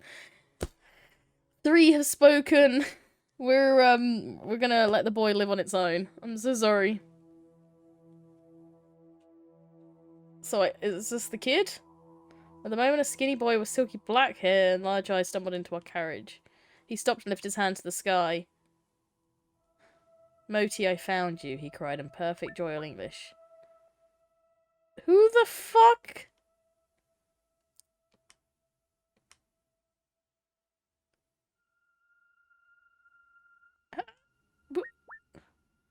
I've never met before. Well, how do you know each other? You fucking what, mate? What? Wait, is this the boy? The next station is 20 minutes away. Perhaps Master Yumi's mother will wait for us there. What the fuck? Why'd you call him Master, Moti? What do you mean, teacher? You call everyone else Mister. Why'd you refer to Yumi as Master? It is in my protocols. Who the fuck is this bitch? What protocols? I do not understand. Tell me, bitch! I sighed. I wish Professor Sol was still around. He understood Moti a lot more than I did. Yumi, have you met my friend Etienne? He was looking for you. Oh.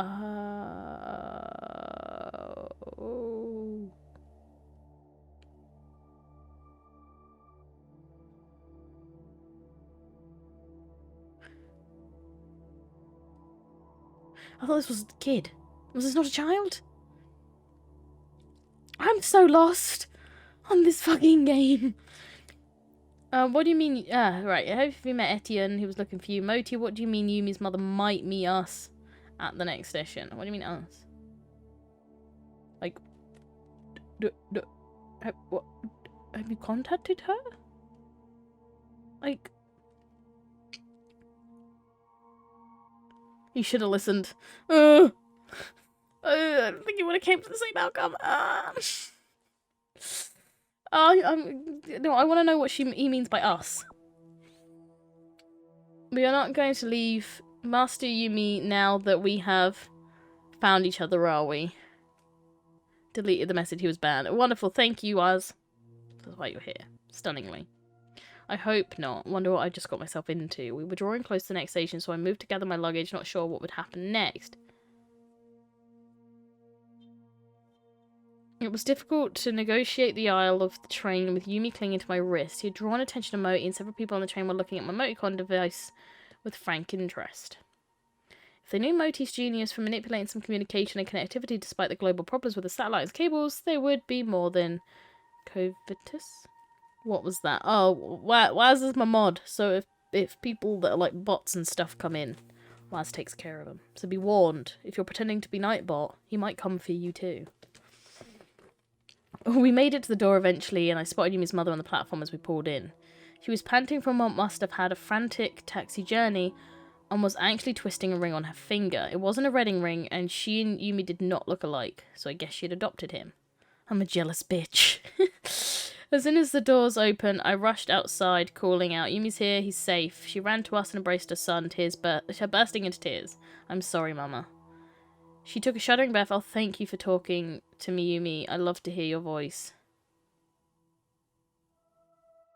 Yumi still hadn't let go of my wrist. His mother registered my presence for the first time and tried to push Yumi behind her. Who are you and what do you want with my son? I don't really know, mate.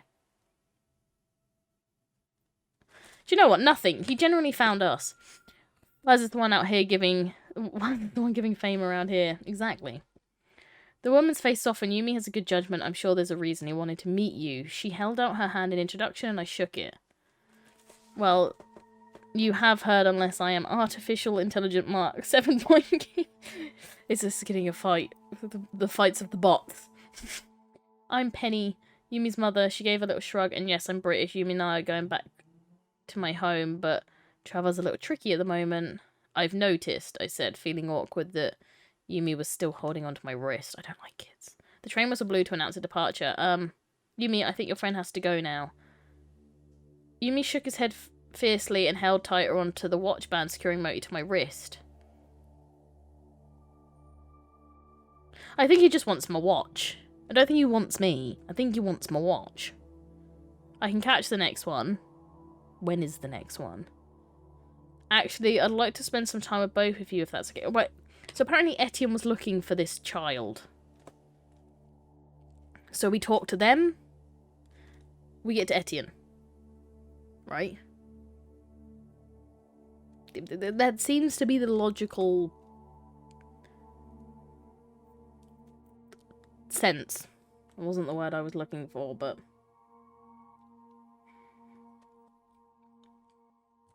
No, it's gone. It's gone. I had no idea what I was saying. So I'm hoping this will lead us to Etienne. She looked at me for a moment, twisting the ring on her finger.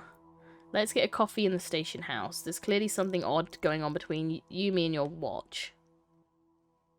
I knelt to address Yumi. Is it alright with you if we have a snack with you? I'm not going to hurt you and your mother will be with us. He looked at me but didn't answer. Tears shone in his eyes. Moti will come too, of course. Won't you, Moti? It's alright, Master Yumi. I'll be right here next to you. Spoon. Just spoon. At that, he dropped his head in a nod. Try to engage him in conversation. Let him wear Moti for a while. I do not trust this child, so he's not getting my watch. I don't give a fuck. The child listened to me, but didn't say a word. Not fork. Spoon. Yumi, yes, I'll have a snack and your watch. What? What? He's coming for my watch. I'm telling you. Don't worry about silence. It's extremely rare for him to speak at all, even to me. What a strange child. He literally screamed at us on the fucking train. I ordered for all of us and tried to watch Yumi without him noticing. The Turkish coffee was incredibly strong, so strong it was actually gritty. Penny watched in fascination as I described it to Moti. Since when does a watch want to know what food tastes like? I am not a watch. You are a watch. I am Moti. No, you're a watch. It's true, travelling with Moti isn't like travelling alone. Moti is like me. What do you mean, Yumi? We both know that she is still sad. She? The child laughed at me as if the what the fuck? What is? I really don't know what's going on. Please, will you just fucking tell me? Yumi and I understand each other just as we understand the sadness that is causing the sun to disappear.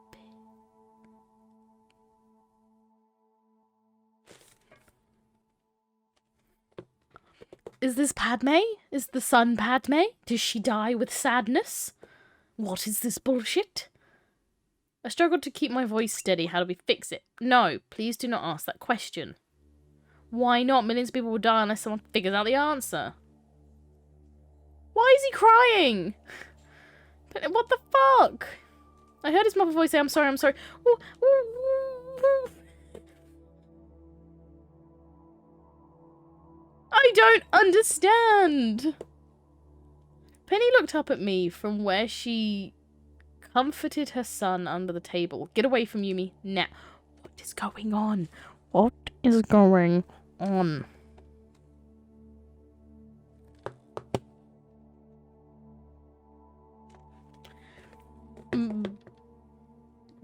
Moti stays with me. You diabolical child hurted her. Kid!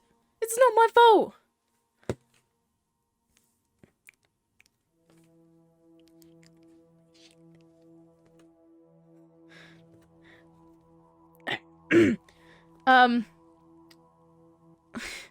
But we'll, listening. Moti stays with me, but we'll be just outside if you want to tell me what I did wrong. I dropped some money on the table, doubting very much as if it was acceptable currency in Turkey. Okay, cool. Yeah, no, I read the tea immediately. Sorry.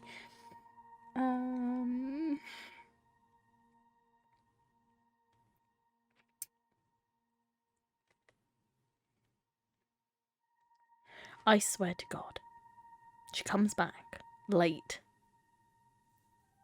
and then complains about being tired. Out. I'll be pissed tomorrow.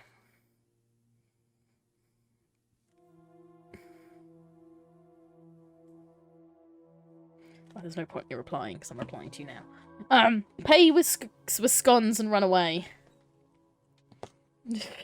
Well, Moti, you know I shouldn't ask Yumi about the sun. How did you know? And how can I find out what he knows if I can't say anything to him? Master Yumi is afraid because he believes he is worthy. Worthy of fucking what? Worthy in the same sense the children of Gaia were talking about in Portugal? Worthy to be a human sacrifice? I think she's literally going to bring her meds and come back. Seriously. Like, straight up. She's... So you said 2 hours. How long does it take to get there? Is she actually going to go all that way? Drop off a bit of fucking medication that anyone can pick up. And come back. It's like, seems a lot of effort for a blocked nose. Seems a lot of effort when she can't even fucking keep herself healthy. And not have a cold. Well, I'm thinking about streaming next year. Do it. Absolutely. Treat yourself. Stream. Do it. 45 minutes each way. I get way more when I go to Joanna's. And that's not the same. Absolutely not. The child is not going to become a human sacrifice. I'm not mean. I won't kill a kid. Yeah. I agree, teacher. Master Yumi will not be allowed to become the sacrifice. I looked through the window and saw Yumi sitting at the cafe table once more. His face was stained with tears, but he was no longer crying in terror. Penny caught my glance and nodded permission to return. I went to the boy at once, ignoring the way his mother held on to him more tightly in an unconscious fear reaction. Moti explained everything. I understand your fear, but it is not your job to save us. That task belongs to someone, but not you. I promise, not you. Do you understand? I could tell he wanted to believe me, but he couldn't quite let go of his instinctive fear. He nodded once, and I accepted that.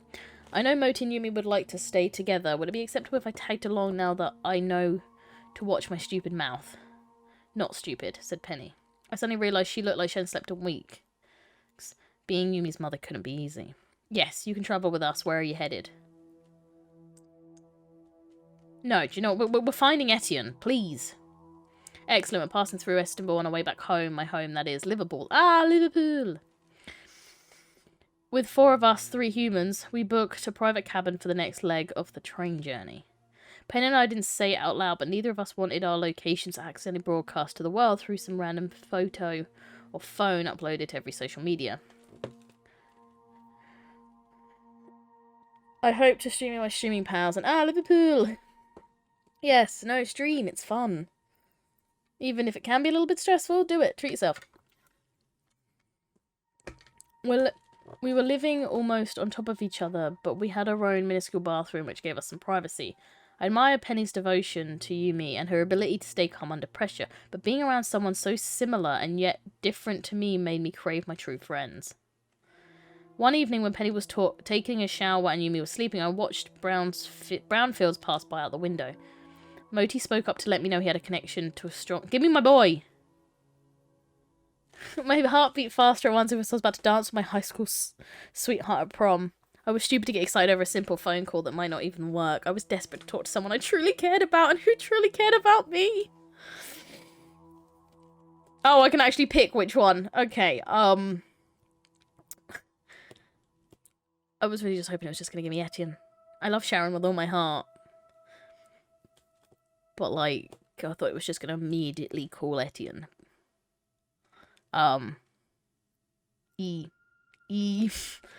EA Sports? E. It's in the E. I need another one of these soon. This is the only downside to, speaking games. I down it like it's nothing. I feel like we call Etienne. We call Etienne. We find out where he is. Etienne is in the game. Yep. It's been stated. Can I get through to him? Yes. Hello, came Etienne's voice. It's really you. Last I checked. Are you alright? You sound rough. Wish you were here. I'm in Turkey en route to don't know where. Not sure I'm far enough from my mother yet. There wasn't any static. I heard right. I thought your mother was dead. So did I. Well, I suppose I knew she wasn't because the lawyers mentioned something about her after my father's death, but I didn't think I'd ever see her again. I gather the union didn't go well. Oh, God. He laughed. I've missed you. I've missed you more. I've missed you more. I didn't say anything. Etienne was soft-hearted. I wondered what could bring him to avoid his own remaining parent. Guess how she found me? No, don't guess. You know my father well enough to believe I'm not exaggerating, but not enough to actually think of what he did. He sighed. When I was very young enough not to remember it, my father implanted a tracker underneath my skin. Wow. When I entered Egypt, it activated and my mother used it to track me down. Wow, and all those years you didn't know it. They tagged me, like a migrating bird. Daddy issues, yeah. Like...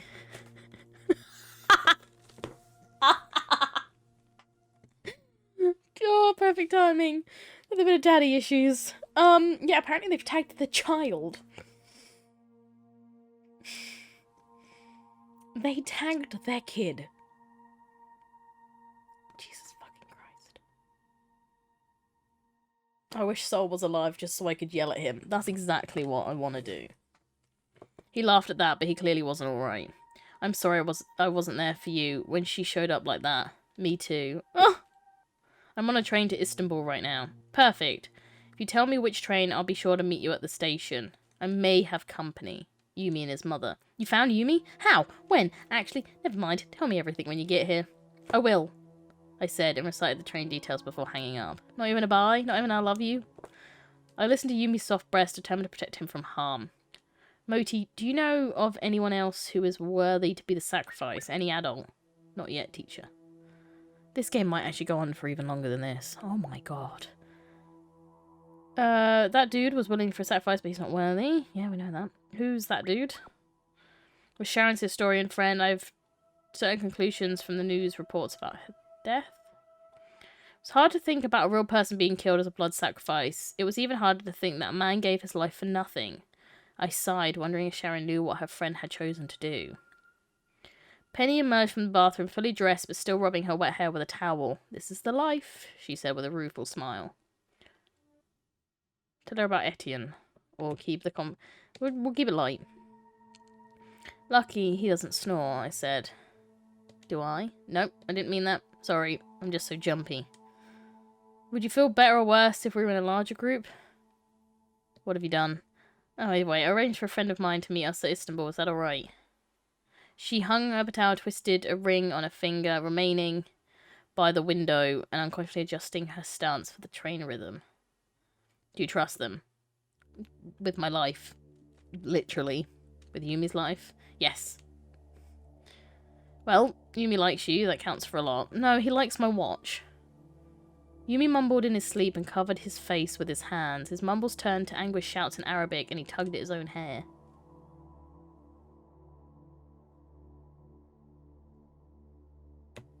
Peaceful music. It can't hurt. He calmed momentarily and then screamed outright and oh, Jesus fucking Christ. Sat bolt upright, smashing his head against the top bunk. His eyes were wide, looking unnaturally large in his narrow face. It took him several long moments to recognize me, although he instinctively pressed his body against Penny's side. His head was bleeding, but Penny and I didn't dare to comment on it. Nice little concussion there. "The sun is going out one more time. This time it won't come back. It's okay, Yumi. Someone will find a way. It'll be okay." Just kill the kid. "The sun will vanish the same day as the southern hemisphere's winter solstice," he said, and promptly lay down and went back to bed. This boy. Did he make... Yeah, like, what the fuck is wrong with this kid? She sat down facing me. "What do we do with this information?" I tried to think through the implications of telling the world that our days were numbered, literally. Closing my eyes, I saw mass panic and riots, hoarding, fighting, and more governments collapsing, mass migration and war. "We keep it a secret," I said at the same time as Penny said we put it online.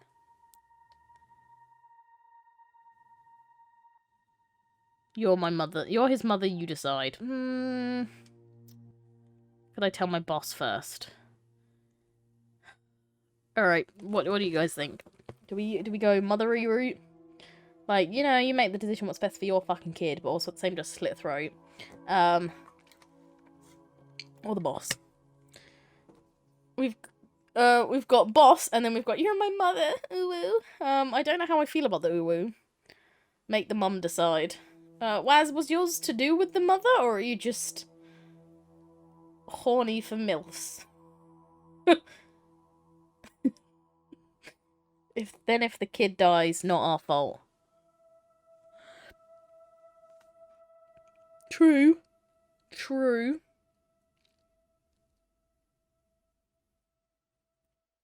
But, yeah, no, that actually would make sense.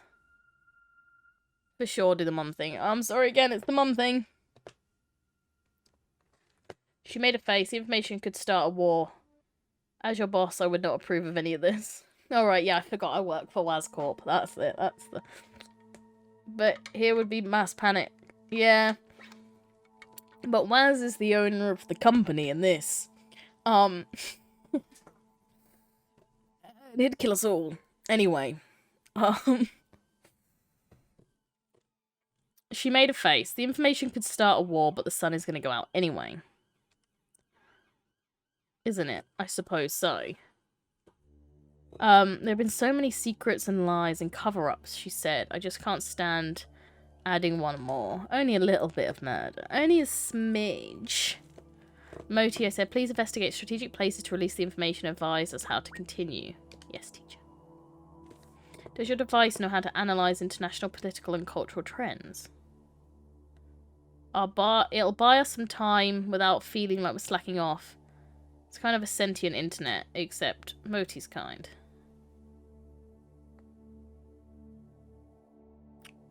Yeah, top one. Fuck it. Fine, I'll be honest, I could really use some sleep. Let's keep the secret until tomorrow. That sounds good to me. Smart. I laid awake for what felt like forever, my mood, trying to scrape together enough knowledge from all my travels to decide the best course of action. It was a guilty relief to know the decision really belonged to Penny and not to me. There it is, Laura's correct. I woke up and discovered I'd overslept. And we were already running through Istanbul. Penny apologized, saying she thought I needed the sleep. Yumi had dark circles under his eyes, but he was smiling. Teacher, I've completed my assessment and decided on the timings and order of the spread of Yumi's prediction. Do it, but be careful that it doesn't give away our location. Moti's screen went blank as it began spreading the crucial information throughout the world. It was still blank as we drew close to Istanbul's central station. Glad that our journey was over at last. Give me my man. Stood at the window of my bag ready to go, searching the platform for his face. Give it to me. Oh, fuck. Not Dolores. Penny, my supervisor, is here. She'll protect us. Penny, my supervisor's here. Don't let her see Yumi. Biker chick. Our boss. Dolores is our boss.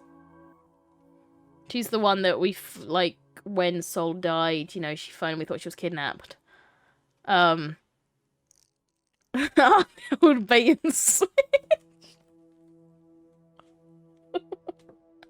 Oh, right. Okay. I don't trust her. I know she does stuff for us, but she's very company side. So I don't actually know if to trust her with the child or not. West Cop loves all its employees and would never let any harm come to you. Employees. The child is not an employee. The child is a child.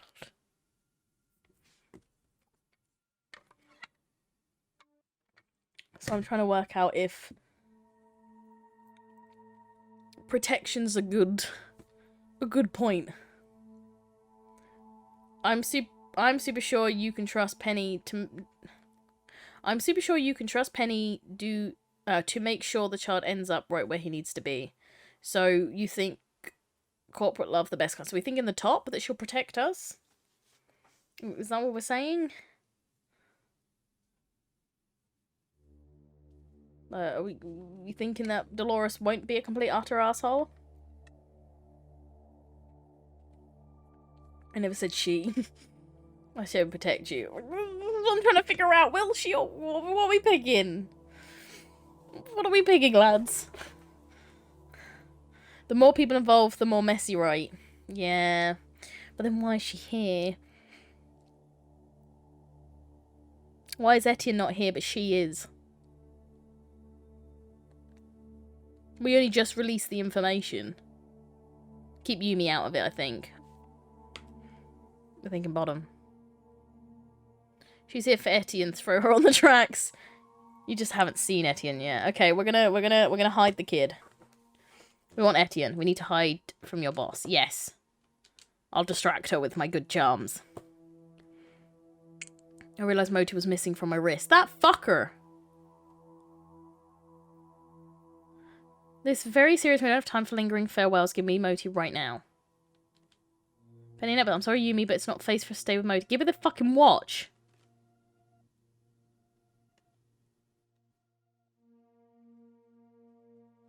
Oh, let Penny get Moti, she's his mother, or take Moti by force, preventing Penny from losing Yumi's trust. Why are you not giving me the hard decisions? I assume the mother, but then if he hates the mother, who's currently making all of the decisions for this child, we could be screwed. Penny might like you more, and that seems important. But is Penny trustful enough? And what one would I be picking? That she gets it? Or I just grab it and run? Because I leave the trust with her.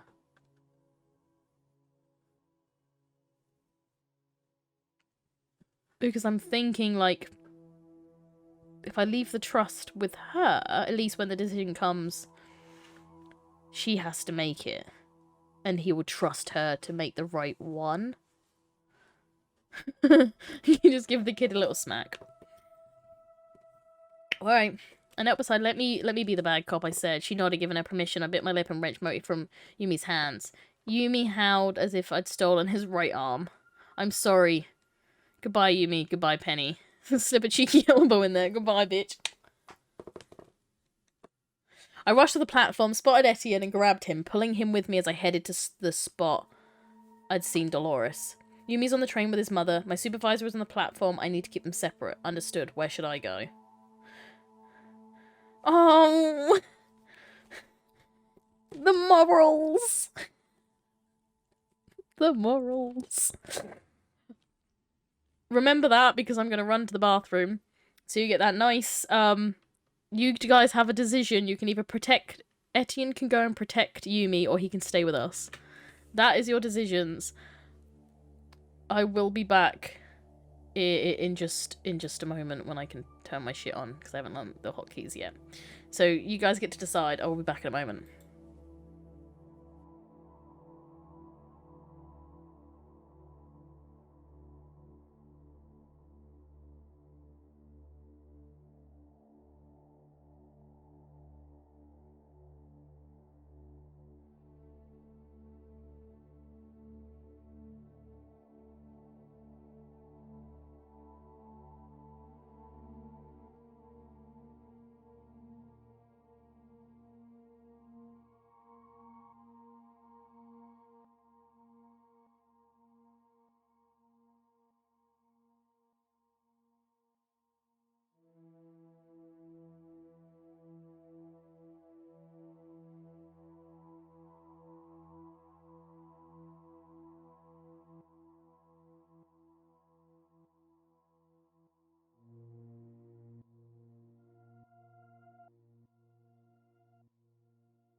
I have returned. What have we got? Well, there's a prediction. I was too busy. Sorry, I took Laura away from your prediction. We were too busy discussing stupid things. This shirt gets more see-through every day. I swear to fucking God. While I pour my drink, you guys can decide. I need a recap. Okay, Laura, the prediction at the top. We either send Etienne to protect the child, or we keep Etienne with me, and he deals with me and Dolores. So, like, he stays with me, or he goes to protect the kid that he was trying to look for. Sorry, I was too busy distracting you. Every day we get closer to a titty stream. I never noticed it until I got the ring light. And then it doesn't matter what I put on, it just gets more. But then also, all bras show through on most t-shirts. One day, One day I'll do a bikini stream. Only the top part. You're not getting anything fucking, like, below my tits. The rest of me does not look as good as these. The rest of me isn't titty supreme. Unfortunately. Oh, I'm now peckish. I should have grabbed food. I crashed. Keep the man. Okay, you're saying keep the man. What's the rest? I don't know how these things work. Oh. Never leave me again, love. And we must protect the child. Okay, so far it's one...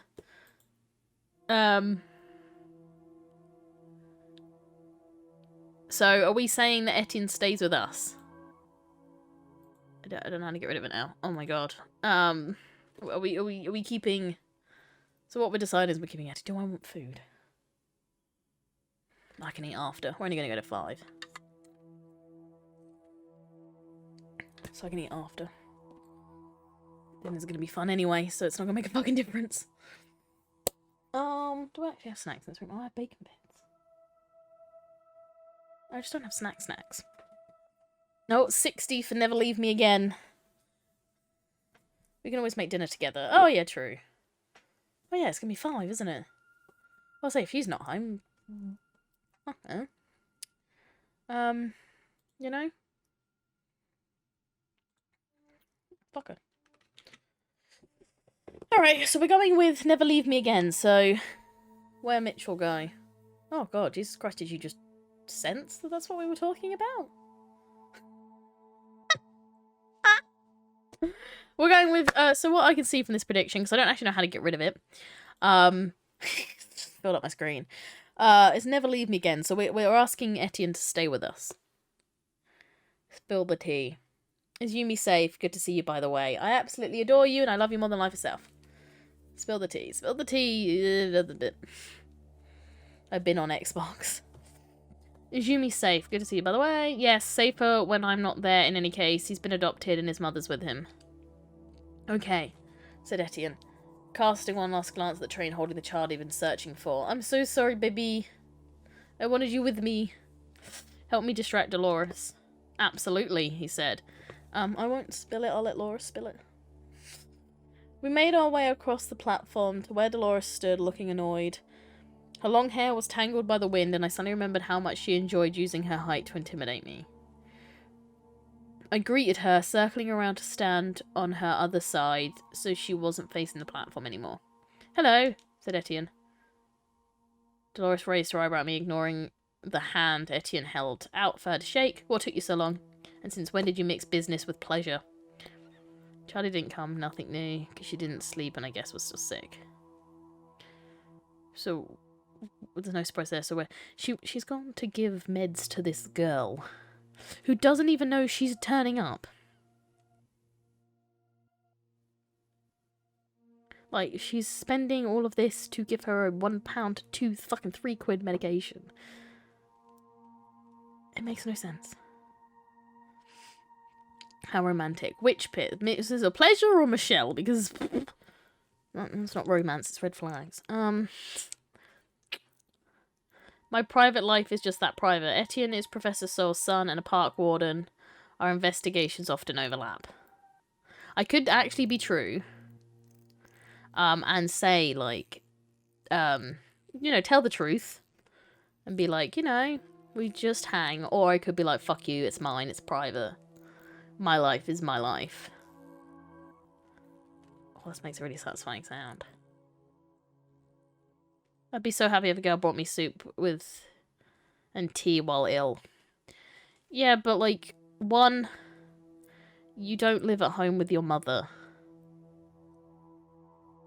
2, your mother wouldn't probably at least know about your relationship. 3, it probably wouldn't end in an argument. And 4, it's going to be even funnier if she's faking it. Mythal, new name. I'm going to be really funny if she turns up and she's faking it. And if Mitchell comes home and says she's faking it.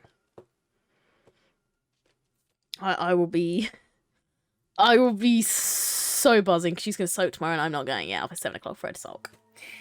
Anyway, I'm gonna go with private life is just private. Fuck her, she doesn't need to know everything. I see. It wasn't an apology, but it's the closest I was likely to ever get. Come on then, I booked us a hotel. Just like old times. I bet you got a car waiting too. I hired a truck, said Etienne. His voice was perfectly calm. Too calm. He knew Dolores hadn't warned me she was coming. Yes, I have a car, 2-seater, I'm afraid. Ditto. Oh! Oh, I'm going with Etienne. Fuck Dolores. An hour later, the three of us sat together in the hotel restaurant. Dolores scowled at Etienne, and Etienne met her rudeness with bland good humour. I swung wildly between amusement and annoyance. You know why I'm here, of course. Even before you started draining accounts to pay the mafia, your spending was that. I'm curious, Dolores. How did you get to Istanbul from the States? My jet? Daring him to comment on her hypocrisy. That sounds convenient, said Etienne before I could get a word in. How did you even find me? Not that I was hiding, but you just showed up. Your tracker, of course. Etienne's cool deserted him. He turned pale with a fury and clenched the handle of his coffee cup so hard I expected it to shatter. Dolores reached across the table and tapped Moti, giving me an odd feeling that I'd been betrayed by my device. I'm sorry I didn't warn you, teacher. Fuck you, Moti! Since when do emoticons initiate conversations, let alone apologise? Etienne shot me a swift glance of warning. It took me forever to teach it that. Realistic, isn't it? Or Moti is special. If we tell her that he's special, will she take him away? If we just say we taught it, that's less likely to get Moti stolen. Right? I'm not like, I like, you know, don't you dare sell out our boy. I done. You done? Top. We all saying top? Don't you dare sell out our boy. I'm going with the Waz you mean top. I don't think she'll buy that it was taught. I don't know. They're meant to be intelligent. But I feel like, yeah, if we sell out Moti, I will feel really sad. But I think... Oh, sorry, Mike. I think we're going to have to... yeah, go for the top. If Moti goes, I'm yeeing myself out the window. Bottom it is. I'm a celebrity. Get me out of here. It's back tomorrow. I know. Thank you for that. Planned my entire week around it because I have no internet tomorrow. You shall hear my screams in the distance. Just, yeah. My mic doesn't pick up too much, so it's fine. Fuck you, Ben. What do you want from me? Okay, I'm going with the top. Indeed. Yeah, no, she doesn't buy it. Nathan was right.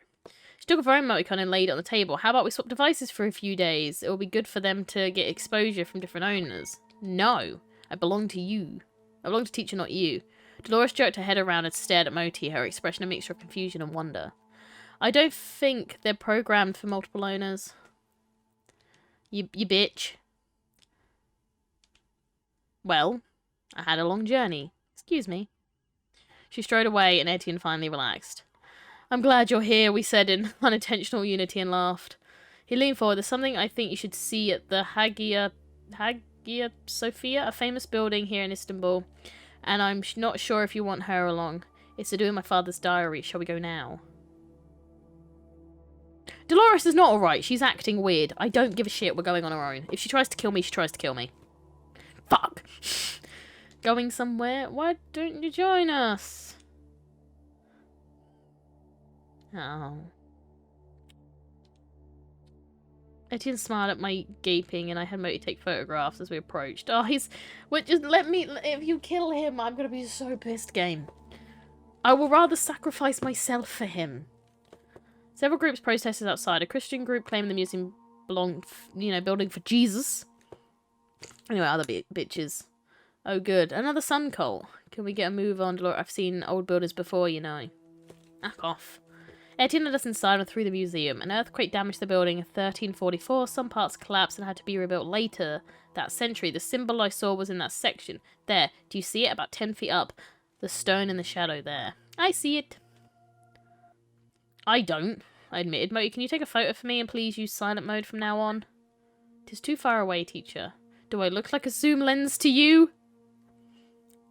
Oof. Dolores sounds like the third one I've always dreamed of. Pretty sure that's from the beginning of the game. Pretty sure when you watch the trailer as well for this game, that symbol is there. Looks like a little robot.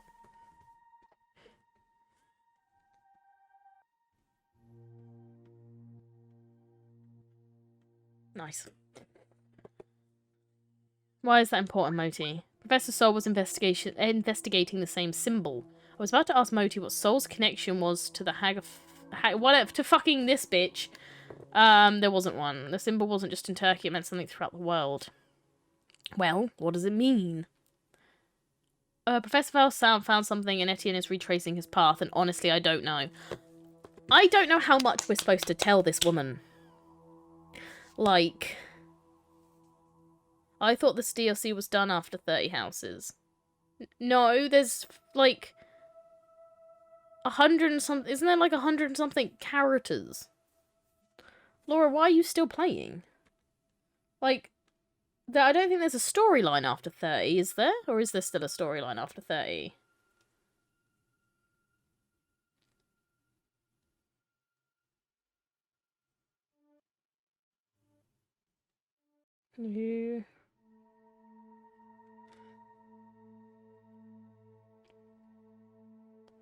Yeah.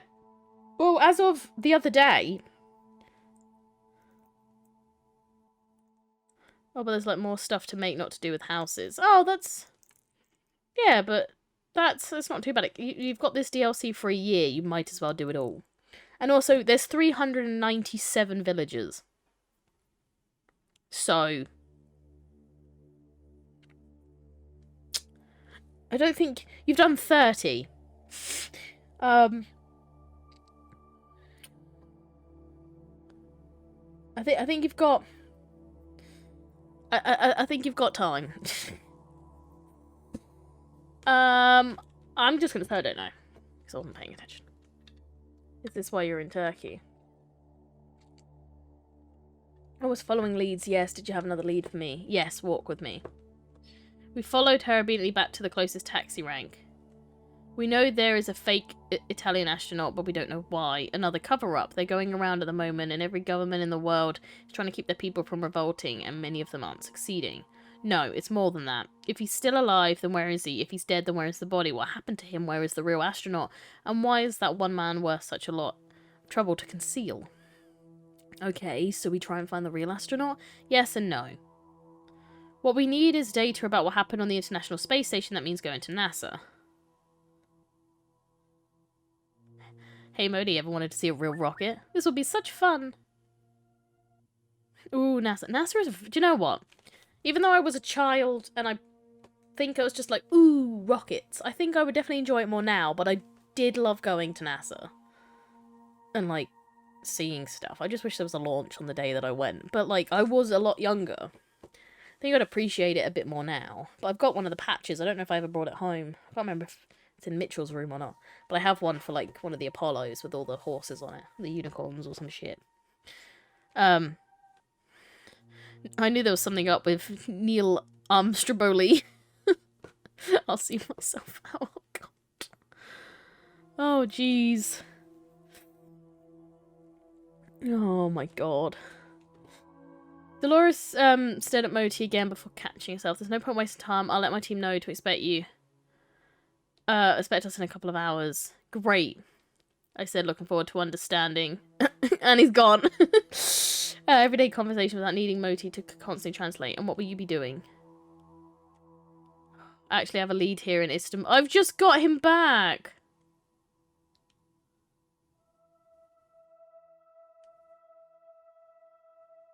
I wish we had more time to compare notes. No! Now he's gone, let's talk about his arm. I was in Florida during one of the last space shuttle launches when I was really young. My dad and I got up at like 4 in the morning to see it, but it was just a dot in the sky. Ugh. A scam. I do love a good rocket. I would love to see one go up properly. I managed to do a few short moments with Etienne, and he showed me the transcript, Professor Sol's encoded diary on paper, and of course, typical Etienne.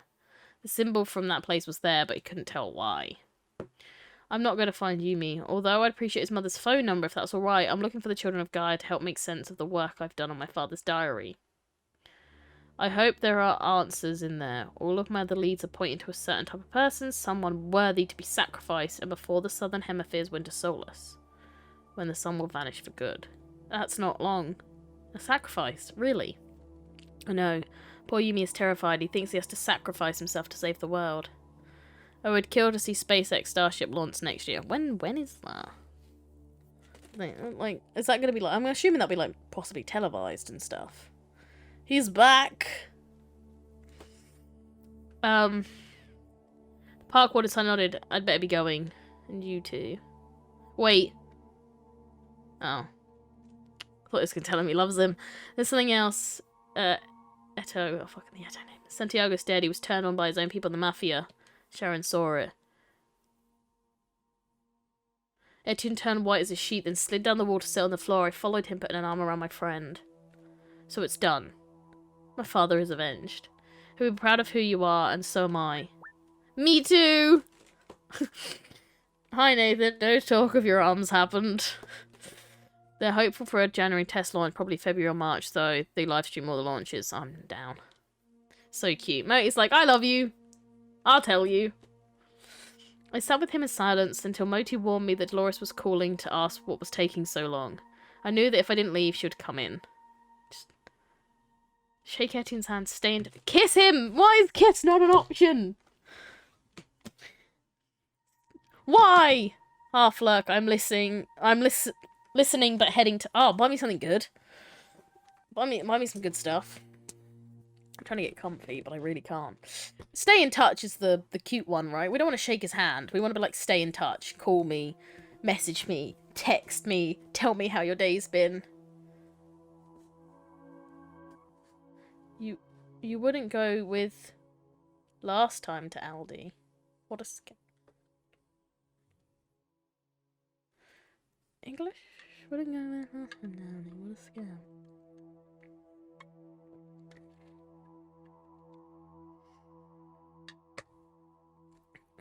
Wanted to look at... Oh, with you. Oh, okay. Wanted to look at Squishmallows. Of course you did. You have a problem. You have an addiction. Can't see my addictions because it's all the way over there. Or, well, actually, the cuddly toys are there, but that's not a problem. Totally saw it. Oh my god. Anyway, stay in touch, right? I see, Oh, why can't you copy links on this thing?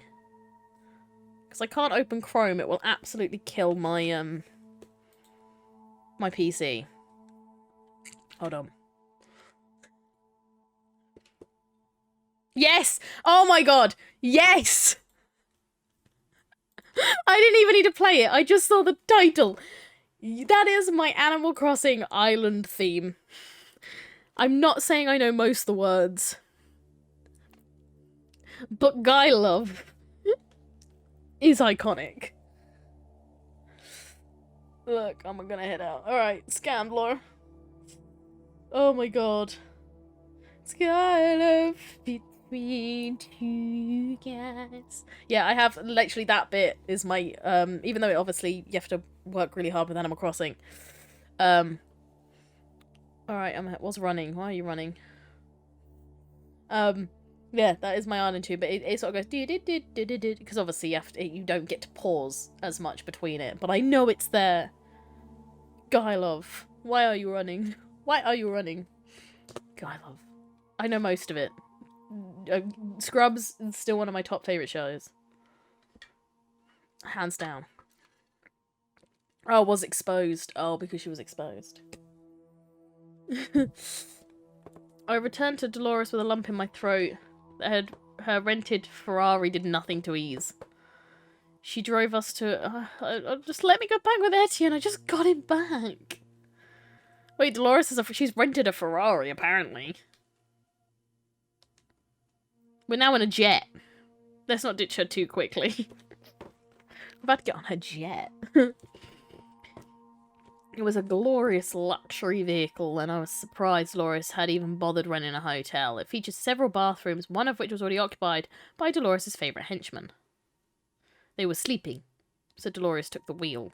With very few planes flying, it didn't take long for a flight plan to be approved, and then we were off. Flying home at last. No. Wasn't she just bitching about you for spending too much money? Yes. My co-pilot is Dagger, and her partner is Crank. Okay.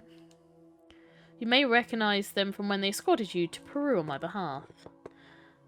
I just found out I become a gold digger when a jet comes out. Exactly. Escorted? You mean kidnapped? The pair of thugs that abducted me. Keep your voice down. It was the most efficient way to get you there. I can't believe you did that! I can't believe you did that! I can't believe you've done this. I can't believe you've done this. She said it. She said the words. Oh, Jesus Christ. He said the words. I can't believe you've done this. Can't believe you've done this. Can't believe you've done this, mate. I left her alone in the cockpit. Teacher, turn on the news. I turned on the news. Oh my god. Oh, fuck me. Stood staring at a visibly shaken newsreader reporting on a coordinated attack on NASA itself, a combination of hacking and bombs. Laura shouted from the cockpit, "Are you seeing this? I'm watching the news now." Several artifacts of enormous historical importance were also destroyed. The primary and backup data banks were completely destroyed, suggesting that NASA's confidential information was the true target of this attack. Oh, Struth, I can't believe you've done this. Can't believe you've done this, mate. You kidnapped me. Was a bitch. I couldn't hear anything else after that. Our last lead was hidden somewhere in NASA, and now it's all gone. No. Why? What were they hiding? And what would we do now? So, like, rip the ISS and all the Asian astronauts on it. Oh, wow.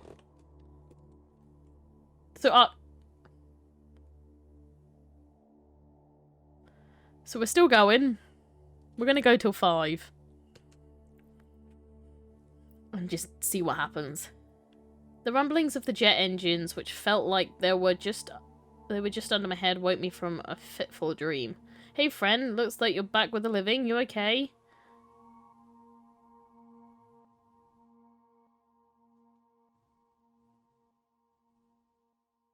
Give them some non-flammable parachutes and hope for the best. I groaned and opened my eyes to see Etienne leaning over me. He was holding onto the bulkhead, presumably to settle himself from the turbulence. This has to be a dream. Eto, I jumped out of the bed and embraced him warmly. It's good to see you. Ditto, the park warden replied with a smile before his expression turned to concern. Seriously though, are you okay? I said, our lead was blown up with NASA, and there's nothing I can do about it, so I'm just sweet. Not that I'm complaining, but what are you doing here? When did we pick you up? When Dolores grabbed Farah and Satine. Farah and Satine, I missed something, didn't I? That's what you get for snoozing on the job. Wait, so this isn't a dream? This isn't a dream, Etienne is here. We were good. I'm a park and you're the park warden. Wakes up, shit. You're both familiar faces and strangers in comfortable interior on the jet. They were chatting easily amongst themselves. The only person who seemed to be alone was Dolores in the cockpit. That being said, Crank and Dagger, kidnappers, spies, and lackeys to Dolores, were standing by the open cockpit door. They seemed to be in a serious discussion. Warden me, Daddy. In unison, they looked up and nodded at me in greeting. I swallowed and nodded back. Nice to know they were on our side. Sharon was standing with Miss Enomoto, or Matron, the woman who ran the street's base of scientists in Japan back before Santiago blew it up. They seemed to be getting along well. This has to be the last, and the only downside is if I do another stream on it and it's so quick, I'll be pissed. Because you never know when you're close to the end. They seem to be getting along well. Matron, whatever it is, Matron, Leaned against Sharon's arm while they shared a joke. Wait, Shaz is here? When I didn't even like Shaz's. What's Shazza? Give me Shazza. Petrus, our friendly neighborhood scientist, had taken up a corner writing notes and getting advice from whoever would listen while watching those around him talk. My friend, how are you? I'm well, and you? Did you find much out with the children of Gaia? He nodded, laughing. I've learned a lot from them, he said. And then he fucked off. Alright. Next picture was a man I hadn't seen in a long time. Wong, the Chinese Atherite. He was in a long coat, and the tall blonde woman next to him also had a hint of Asian features to her face. Wong, I called to him. He beamed when he saw me and actually made his way to me and hugged me. It's good to finally see you again. You look well. The last time I saw you, you were being hunted by Santiago's cult. Wong nodded grimly. It was a good thing I took the Atherites and left number 5 before it was blown up. I just wish I took everyone else too. You couldn't have known, I said to him, memories of the dead flashing into my mind. That was only one of Santiago's many assassination attempts. I survived each time, but many of my friends didn't. I nodded grimly, not knowing what to say. One glance back at the young woman. Wait, have you left the sex jet yet? No, we're still on the sex jet. We're just introducing everyone on the sex jet. Look, for real, headset died. That's cool, Libby. Anyway, let's catch up later. I'm in the middle of something. But yeah, no, everyone is on the sex jet. There's a lot of people on the sex jet. I agreed, and he went back to the woman. I wondered if she was an Atherite too. On the opposite end of the cabin, I spotted Mrs. Farah, the beautiful leader of the Portuguese Children of Gaia. She was talking closely with her young male friend. Noticing me. Oh, a lot of wardens. Okay. A lot of everyone. Is Matt playing tonight? I think he said on his Discord that it was more likely going to be tomorrow. Or at least that's what I saw this morning. But he said you never know, but I think they're playing tomorrow. I know. It's a ball ache. Because we won't be able to. Poor Obi isn't well. Yeah, I was about to say, I think he said about Obi not being okay.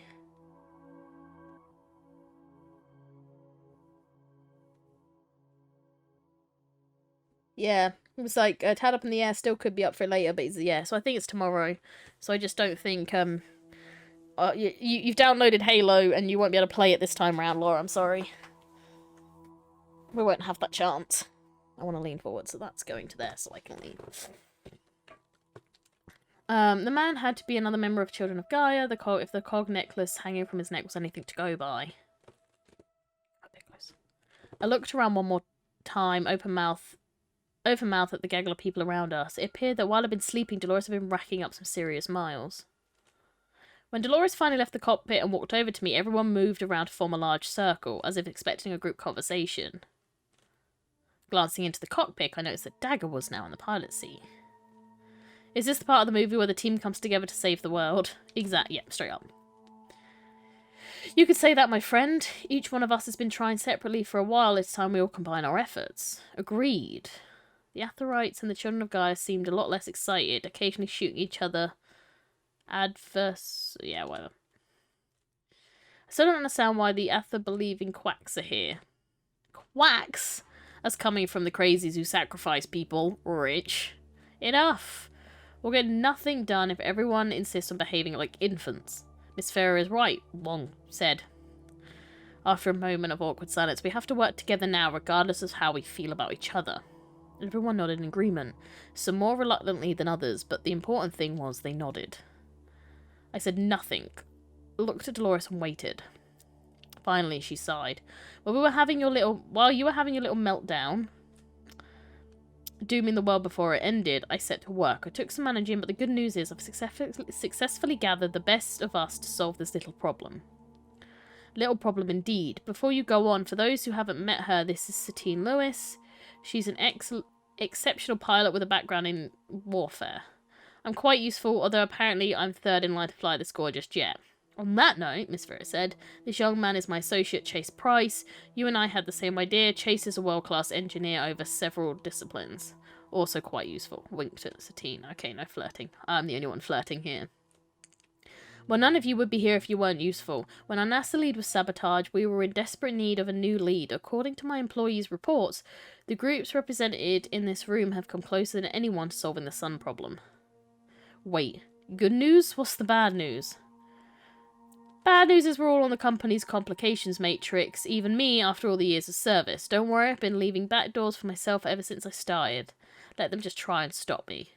I rubbed my forehead again. That wasn't good. As much as I had my issues with the company, their resources and protection were always useful. Now not only were we on our own, but we were being hunted by our former employees. Well done, Waz. You're gonna get people killed.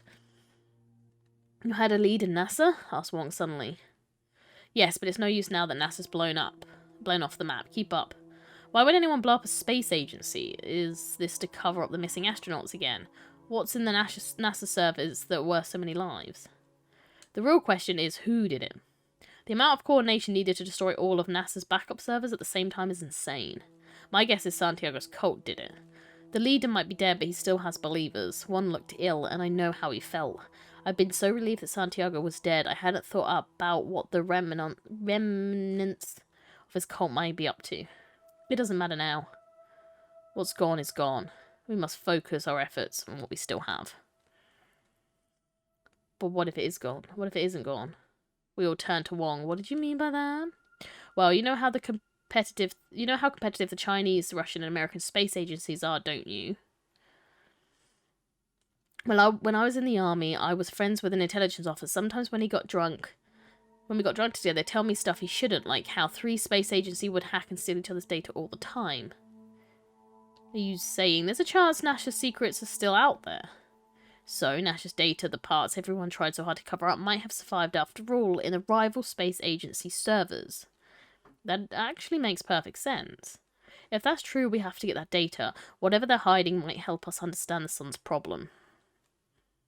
But where do we go? Russia or China? I have connections in Russia. I won't be easy getting access to top secret data they don't want to admit. They have, but it'll be easier than China. I disagree. The geopolitical situation in Russia has deteriorated significantly over the last few months. We'll be less likely to be thrown in jail or blown up by terrorists if we don't go to China. As happens, highly intellectual people, the argument went on. Dolores, as well as I watched passively as the scientists and theorists dueled it out. Sharon put in her 2 cents, mentioning that she knew someone in Russia that could help. She pleaded a case for that side. Etienne was, as always, opposite to Sharon. He preferred the relative safety and stability of China. At last, Dolores put her hand up. We're evenly split. That's fine. We can part ways and do both. We have a private jet. We might as well use it. As for me... She looked me dead in the eyes. It was a challenge, but for the first time, I felt there was some confidence in her stare as well. Confidence in me. Where to? Myself, Dagger, and Crank will follow your lead. I looked around at my friends and new acquaintances all trying to save the world. Where do we go? Russia or China? And also, I think, because this is such a big drop of, oh, where do we go next? I will probably actually, instead of going to 5, I will probably leave it here. Leave it on where we pick. And give it a save. So, I want to know. China is all about the super... Okay. China is all about super surveillance. Russia may be the easier road. Okay, so we've got one for Russia. Etienne is going to China, so we're going to China. And Laura says which gives us romance drama. I actually don't know if you can have romance drama. So, I want to say China. So, if we're going for the romance element, I guess we go with Etienne and we go for China. I think. Let's go to China. Okay, we're going to click China. We're going to see what the next bit is, and then we're going to save it. And I think I'm actually going to call it there. Just so that the next time we stream, we've got... Russia gives you time to build up over the phone. No, the phone didn't work. China it is. He said Etienne sent it itself. But yeah, I realise it's great as it's going to 5. I don't know if this is the end or not. So I think I might risk it and call it here. Because I feel like if I call it here and there is quite a lot left, we'll have enough for another stream. But I don't know how much is left.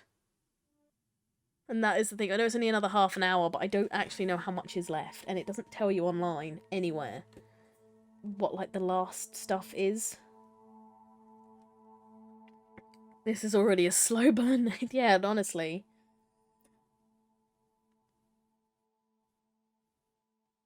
I want to know if I can quickly see anywhere before I do call it quits for this half an hour.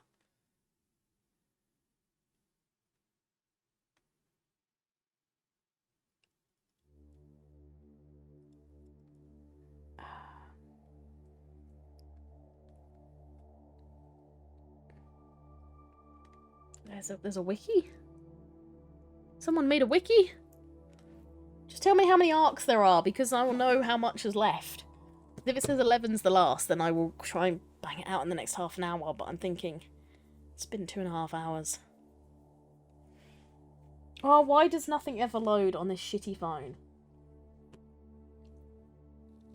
Yeah, fair play. I can imagine 10 to 15 hours may drive you a bit loopy. Yeah. China is a big place. China is a big place. Right, tell me how many arcs there are.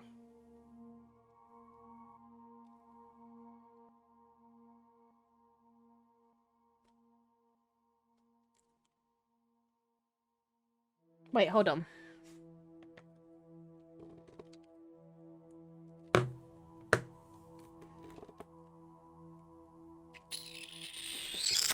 I feel like we're still going to have quite a lot. Considering, once again, I have to remind myself that there's 2,400 choices. And I don't know how many. Guide, just tell me how many arcs there are.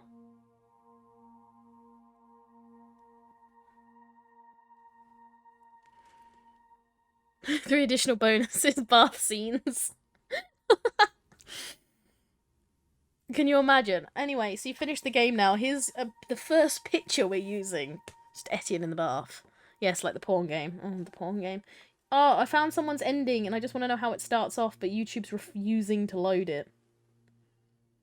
Part 22. How long are your videos, person that I'm watching? The porn game. Ah, yeah. So there's, Coming Out on Top, which is a gay porn game. Oh my god. Oh my god. Oh my god. This person's on part 22 of videos and they're an hour long each.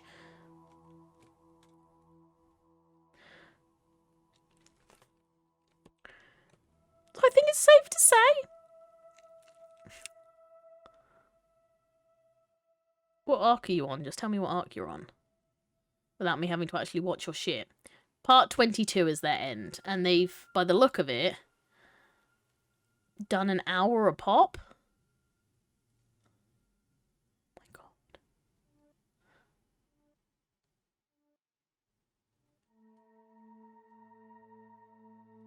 my god. Please tell me they made a playlist of this. Just because, oh my god. I think we're gonna be fine. If I call it here, I think we're gonna be fine.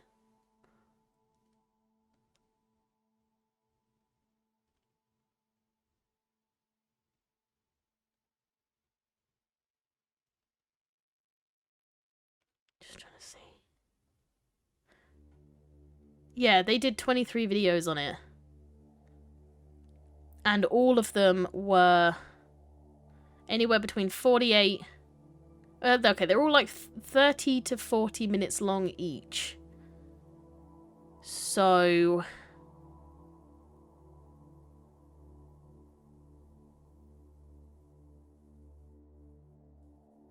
how many hours are we on? Yeah, so 22. That's what I'm trying to work out, because if we're close, I don't want to stop. But if we're not close, so how many are we on? I think we've done. Okay, we're gonna find out. How long are you?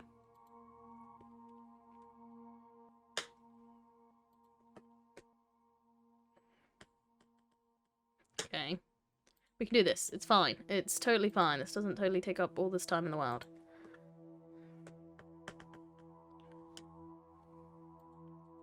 But then they might have speed run it and also made different choices.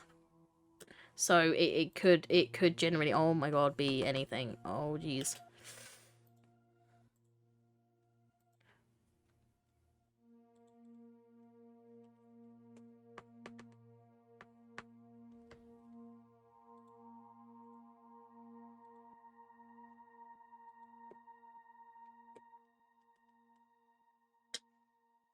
Okay, so just from the 6 that we've already apparently done, and one of them was cut off really shortly.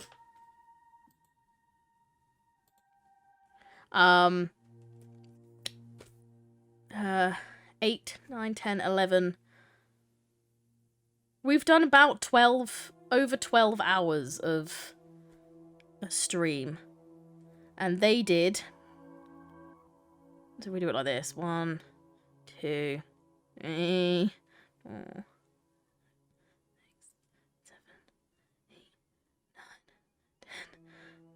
10, 11. They did 11 and something, so technically they've done it in less than we have.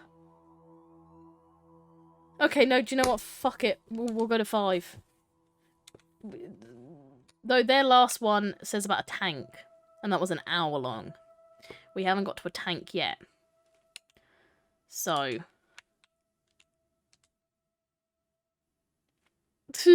We'll continue, I guess. I feel like there is going to be plenty of time for Dolores to become likeable. I feel like it is going to continue quite a bit. I just, without going through their videos and finding out, I don't know if they've edited it, cut bits, I don't know. I don't know how it works, but that was just the first one that I could find, because it doesn't tell you how many fucking arcs there are.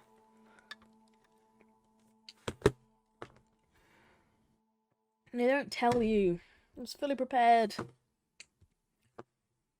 I don't care about who dies, why will you not just tell me how many arcs there are?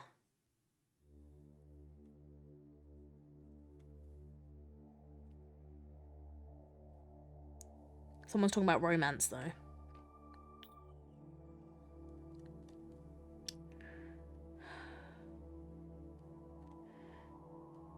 But so far, it's literally this one dude that's played it. I think it might depend on what choices you make. Yeah, I feel like if you're not drawing it out, it'll be a lot.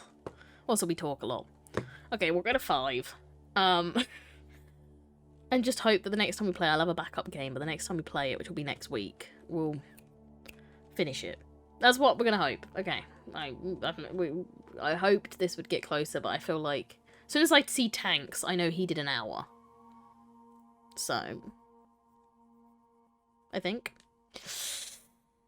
At last it was decided that we drop off the Russian people en route, and once in Beijing the plane would act as a B&B in order to give each person freedom to follow their best leads without losing touch with one another. Naturally, it turned out that Dolores had already ordered Dagger to fly towards Moscow. It saved us a few hours, but there was still a long way to go. I have a proposal. Can the Children of Gaia and the Atherites each contribute one member to the other country, so both are represented in each country? I can't shake the feeling that both are important. I'm gonna bounce, scam Dolores out of her jet. I'll try my best for you. Bye, Nathan. Thanks for sticking by. Chase immediately looked at Satine and said, I volunteer. Unfortunately for him, Satine volunteered at the exact same time. They grinned at one another for a moment and then realised it meant they'd missed the chance of working together. It was too late, however. The more established the leaders of each group were only too glad to avoid playing the diplomat. Talk to Etienne. We're going to China with Etienne. Let's see what happens. It was difficult to speak to Etienne alone, but eventually I managed it. Now we're going to fuck. There wasn't time to beat around the bush. The Children of Gaia and the Atherites were clearly doing their best to get along, but they simply couldn't resist sniping at one another. I suspect I'd be called as a referee once again any moment. How are you getting on with Sharon? You know me so well. I waited for a real answer. She's reckless. You're already on the hit list with some powerful, terrible people. I'm sure she has good part, but I think she's going to get you killed. Wouldn't recommend watching the end. Did you go and watch the end? It has, you do know it has different endings, right? There's like multiple endings. So I might not even get the one you have, which I'm assuming is if everyone dying.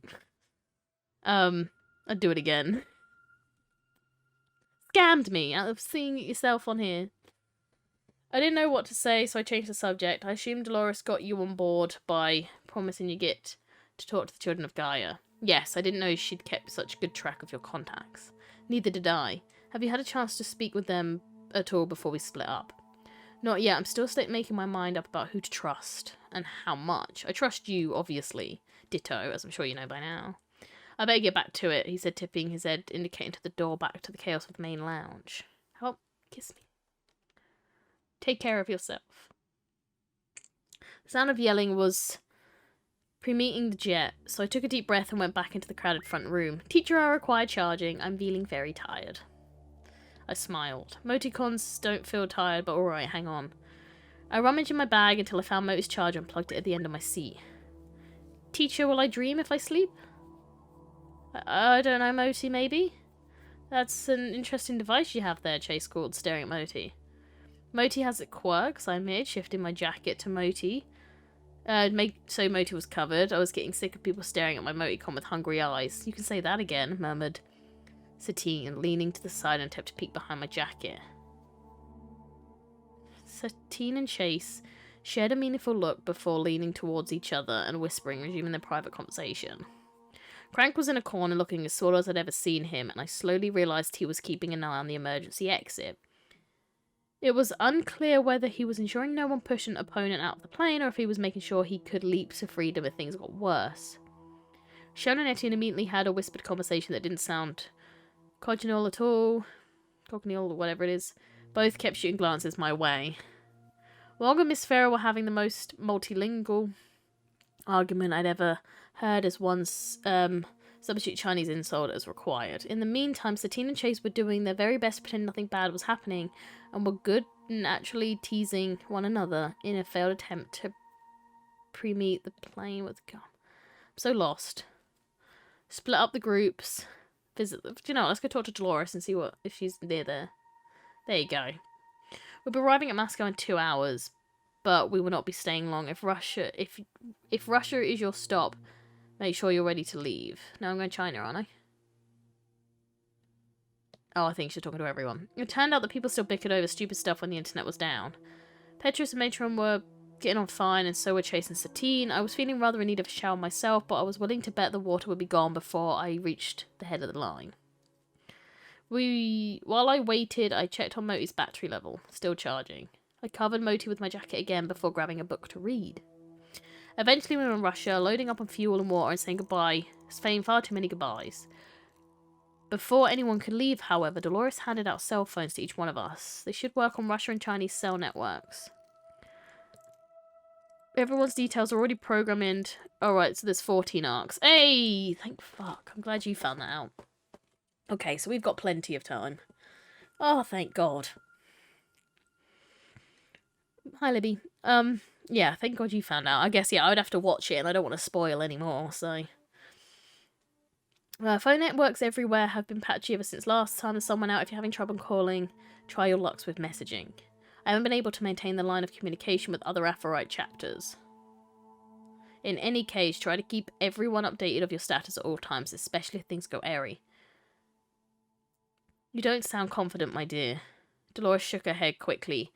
Merely being practical, don't just stand around here. Hurry up and say your goodbyes and leave the plane. We're wheels up in 10 minutes.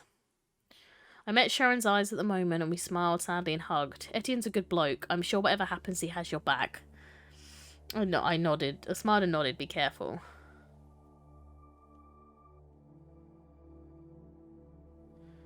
No, whatever you're after. Laura, as you sent no pic. What?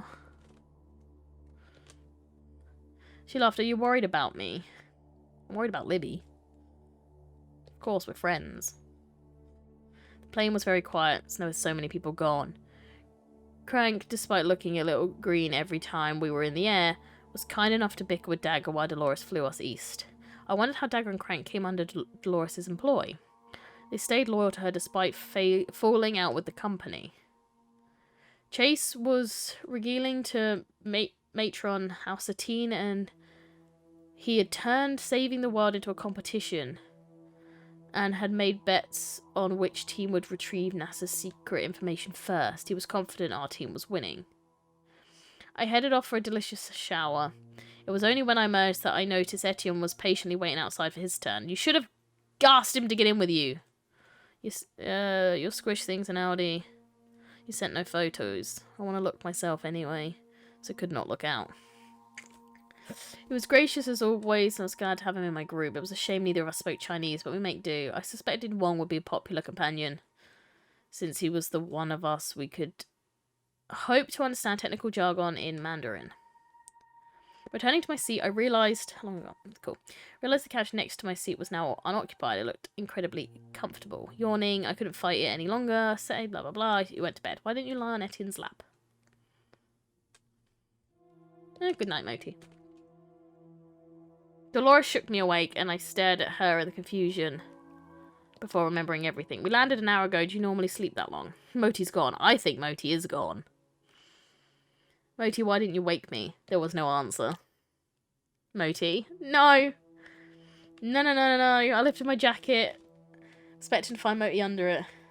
Moti wasn't there. My heart was starting to pound like it always did when Moti was farther than arm's reach away.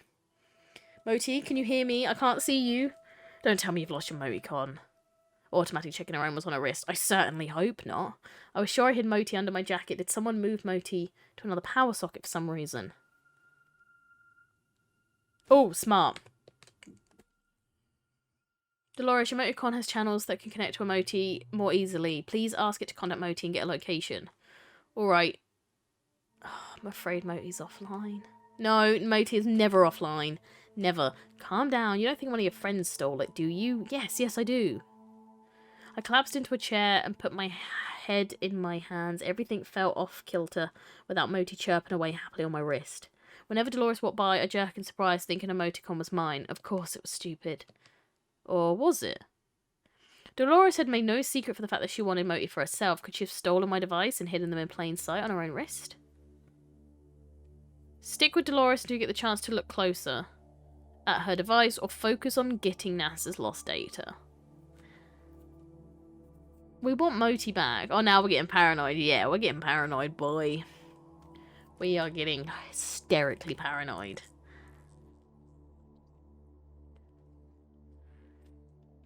I mean, I too would be like, just hand me your wrist. But then if she's got nothing to hide, she'd show us, right? If she was like, oh, don't tell me you've lost it, you'd just show me yours. You know, I know you want it, but also Chase and Satine want it. Everyone wants it.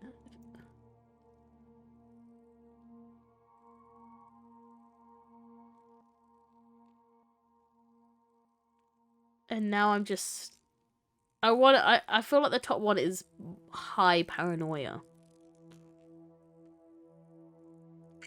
And if we're wrong, she's gonna be pissed.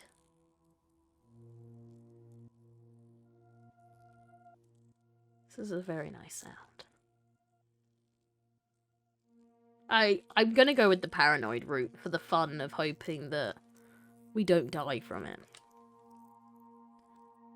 I ate a 5-star breakfast courtesy of Dolores' expense taste, but I barely tasted it. All I could think about was how Moti would have advised me against that third waffle, applauded the fresh fruit salad, and asked me to compare and contrast the boiled, fried, and scrambled eggs to one another.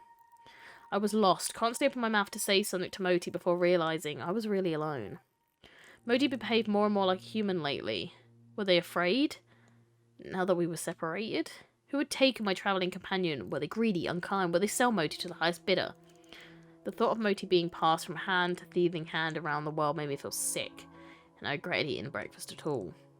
I thought about all the times I promised Moti that we'd always be together, and knew I was breaking that promise with every second that passed. I never felt so hopeless. I noticed I was twisting one of Dolores' final napkins between my fingers and made myself stop. I wasn't alone. I had plenty of friends on board. Desperate for conversation, I looked through the plane for Etienne, hoping he wasn't asleep. He was in deep discussion with Chase. I left them alone since they were actually being useful, unlike me. Besides, I'm sure Etienne wasn't the right person to sympathise with my feeling that I'd lost my best friend. He stopped treating Moti with distrust, but that didn't mean he understood how much my Moticon meant to me. Asked Dolores how she plans to find out if the Chinese really hacked data from NASA. Asked Wong if he has... Oh yeah, because he said he had contacts. If Dolores was wearing my Moticon on her wrist right in front of me, I'd get my device back before this day was done. Possibly by cutting off her hand. I found Wong huddled in conversation with Matreon, who had requested we call her Miss... Yeah, whatever. Since she was no longer playing mother hen into a secret safe house and left the cabin without interrupting. Okay. I ducked out and almost literally ran into Dolores. Ready to get this sorted. So we're going to information gather together. I didn't know spy stuff was your area. I love nerds. I bet you $100 I can make someone pee. Yeah, you're going to pull a weapon on a scientist. Do you want to save the world or not? For a brief moment I was glad Moti wasn't me. Dolores would definitely be a bad influence. Wasn't with me, sorry. I caught myself staring at her emoticon and made myself look away. I just couldn't quite seem to get the right angle to see the device's screen or any possibly distinguishing features. The real distinguishing feature was the way Moti talked. Somehow, I didn't think Dolores' emoticon even asked her about her life or death or souls or how she felt that day. I clasped my own wrist like a child reaching for a favourite toy that had been lost. The main shuttle launches at a site in Wenchang, said Dolores, snapping at me out of my self-pity. But fortunately for us, you don't need a rocket to steal data. Well, you know what? Fuck it, where do we start? Shake the nerd tree and see who falls out. So where is the nerd tree in this scenario?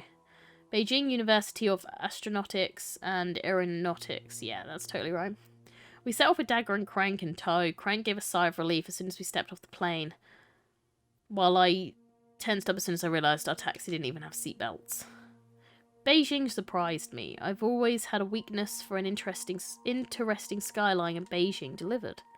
We passed a few historical sites where red-tiled pagoda roofs curved splendidly against the cloudy sky, but the array of unique modern buildings, sleek, curved, brilliantly coloured, or uniquely shaped, was a visual feast that kept my mind off the endless eccentric traffic.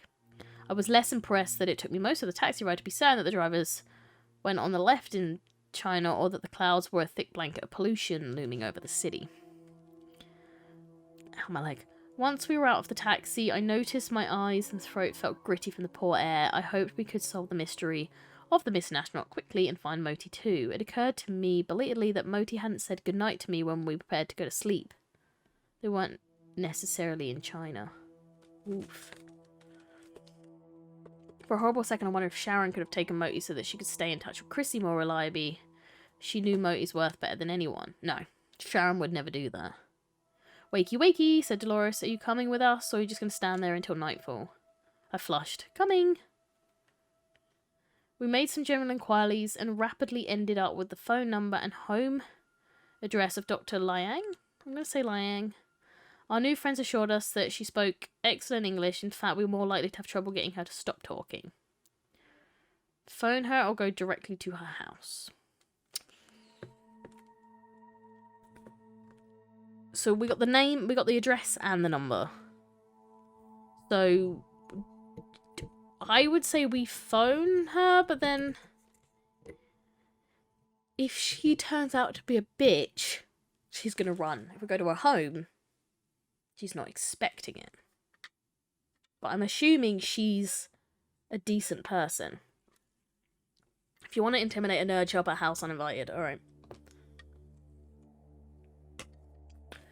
Dolores, Crank, and Dagger and I went to Dr. Liang's residence. She lived in an apartment block across from a subway station. There was a McDonald's on one side and a high-class restaurant on the other. The restaurant's name was in Chinese characters only, and I wish Moti was with me to translate. Every stupid little aspect of the internet was lost to me now, and I was beginning to understand why so many people were joining cults. Without YouTube, they needed something to do.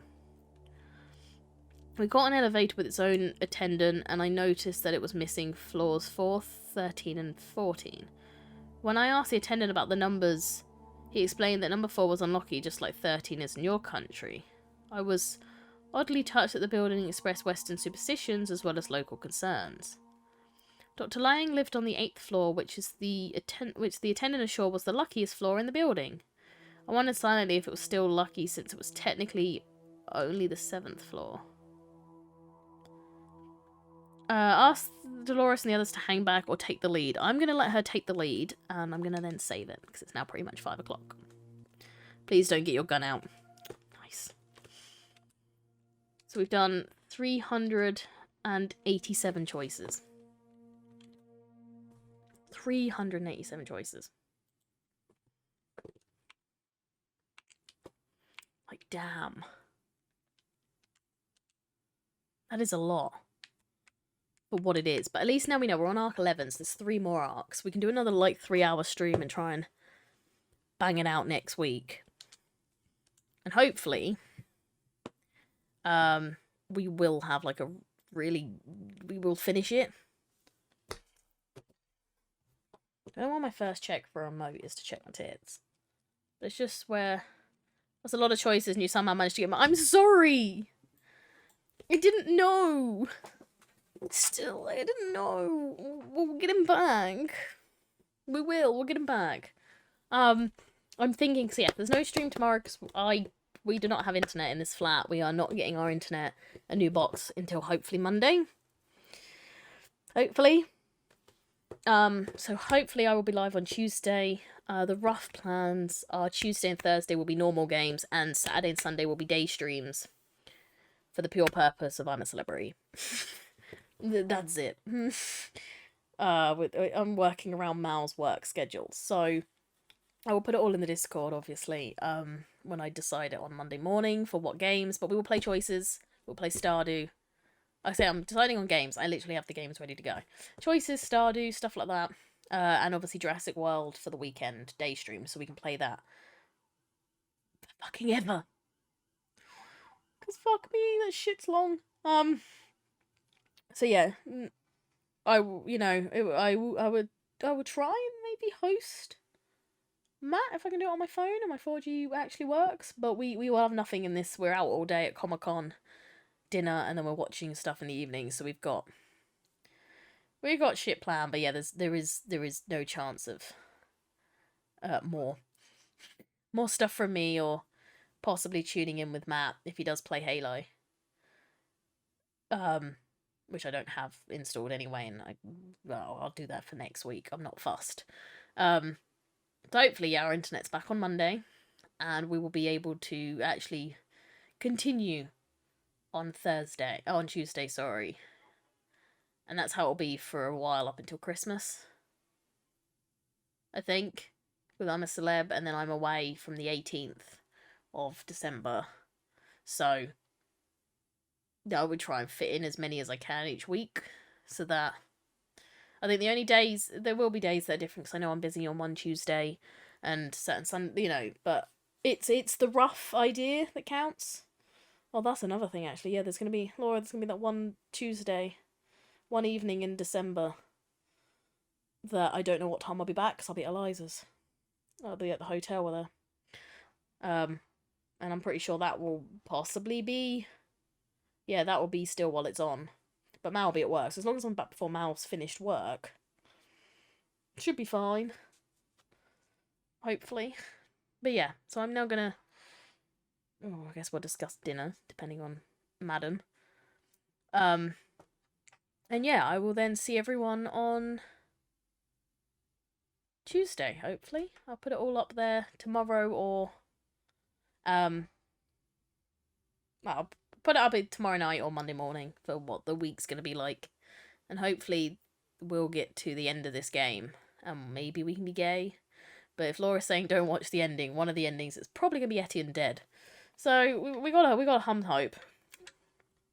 But I know a lot of people have been asking if people die. It's all I find on Google when I go for it. It's like, well, do people die in these games? And I'm like, can I die in these games? Because that's what I want to know. I don't care about everyone else, even though I'll be sad. I want to know if I can die in these games. Like, if the main character can die. And that's always the most interesting to me about the games like this. It's like, if I can die.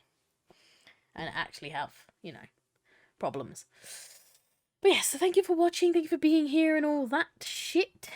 And until next time...